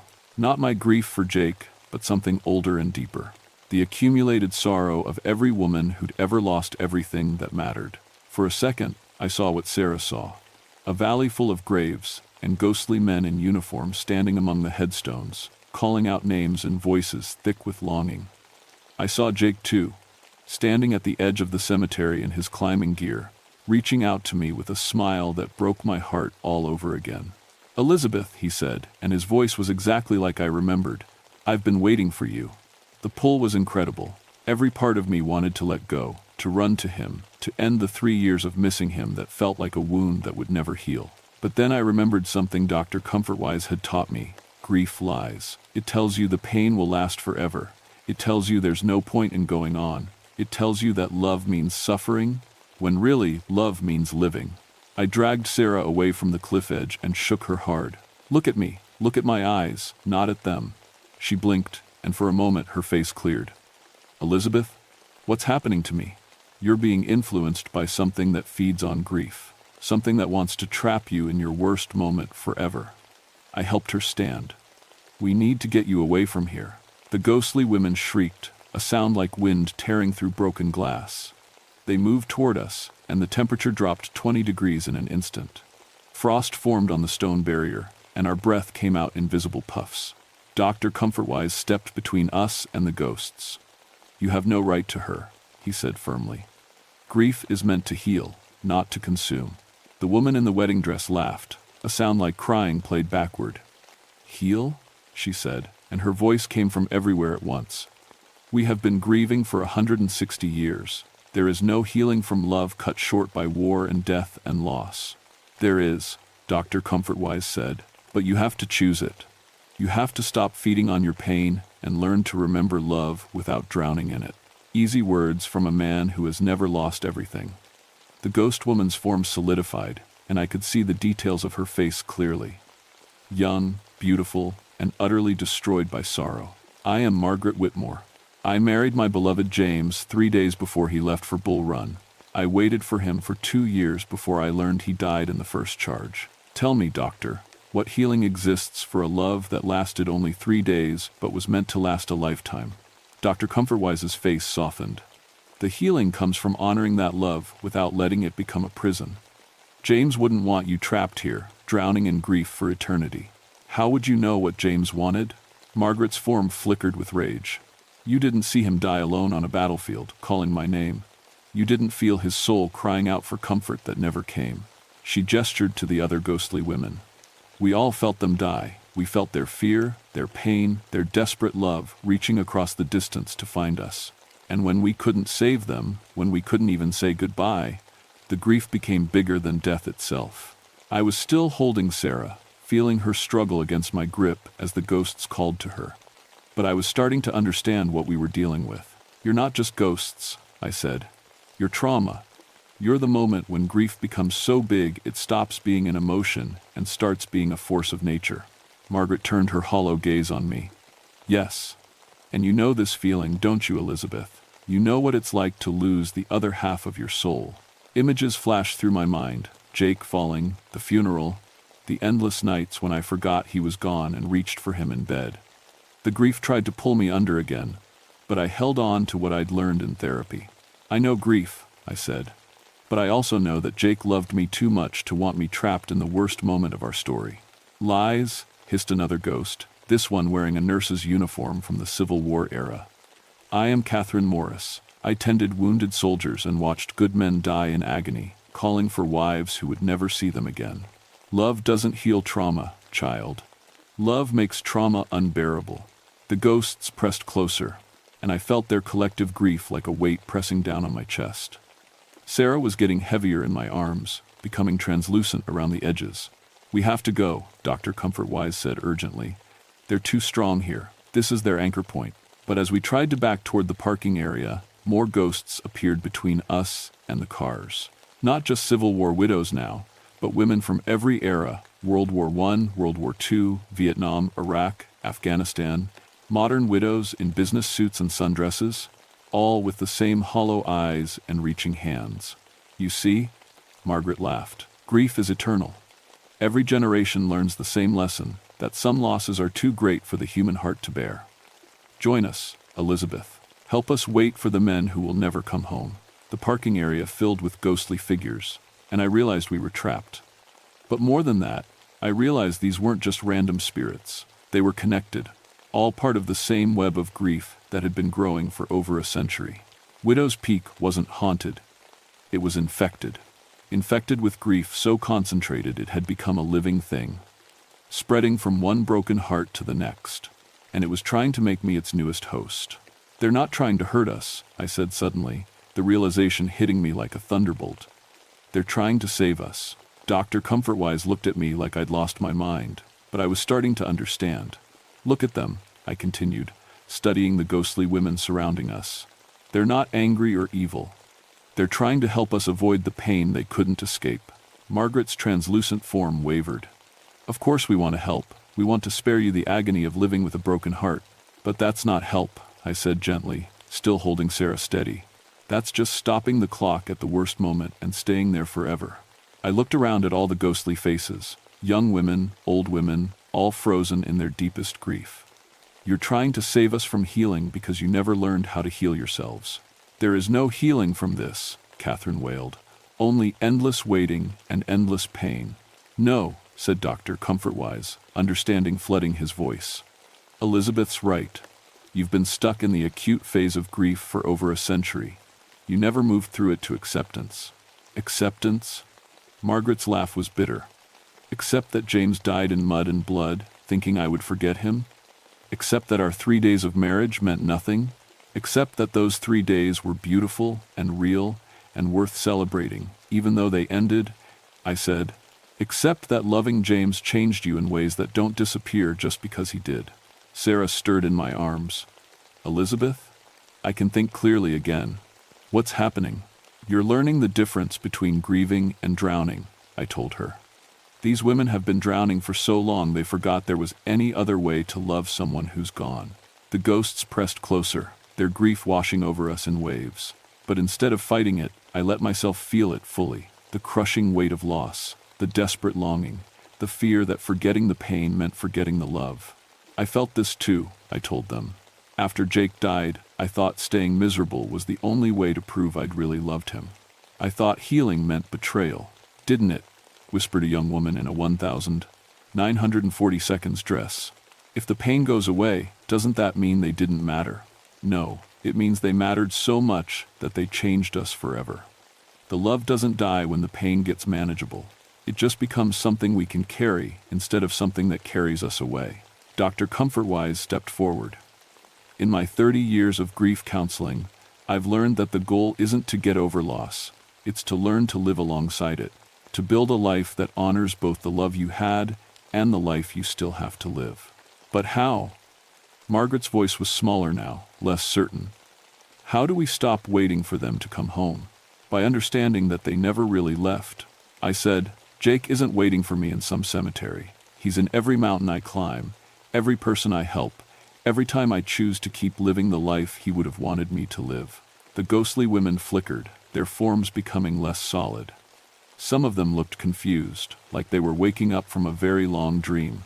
We could. Remember without drowning? Asked Catherine tentatively. Yes, Dr. Comfortwise said. Grief isn't supposed to be a permanent prison. It's supposed to be a bridge between the love you had and the love you can still give to the world. Sarah stood up straighter, her body becoming solid again. David wouldn't want me to stop living. He'd want me to live enough for both of us. One by one, the ghosts began to fade. Not disappearing, but becoming lighter, less anchored to their pain. I saw understanding dawn on their faces as they realized they'd been trapped not by death, but by their own refusal to let grief change into something bearable. But Margaret remained solid, her wedding dress rippling in an unfelt wind. It's too late for us, she said sadly. We've been in this place too long. We don't remember how to be anything but heartbroken. It's never too late, I said, but you have to choose it. You have to choose to honor James by being more than just his widow.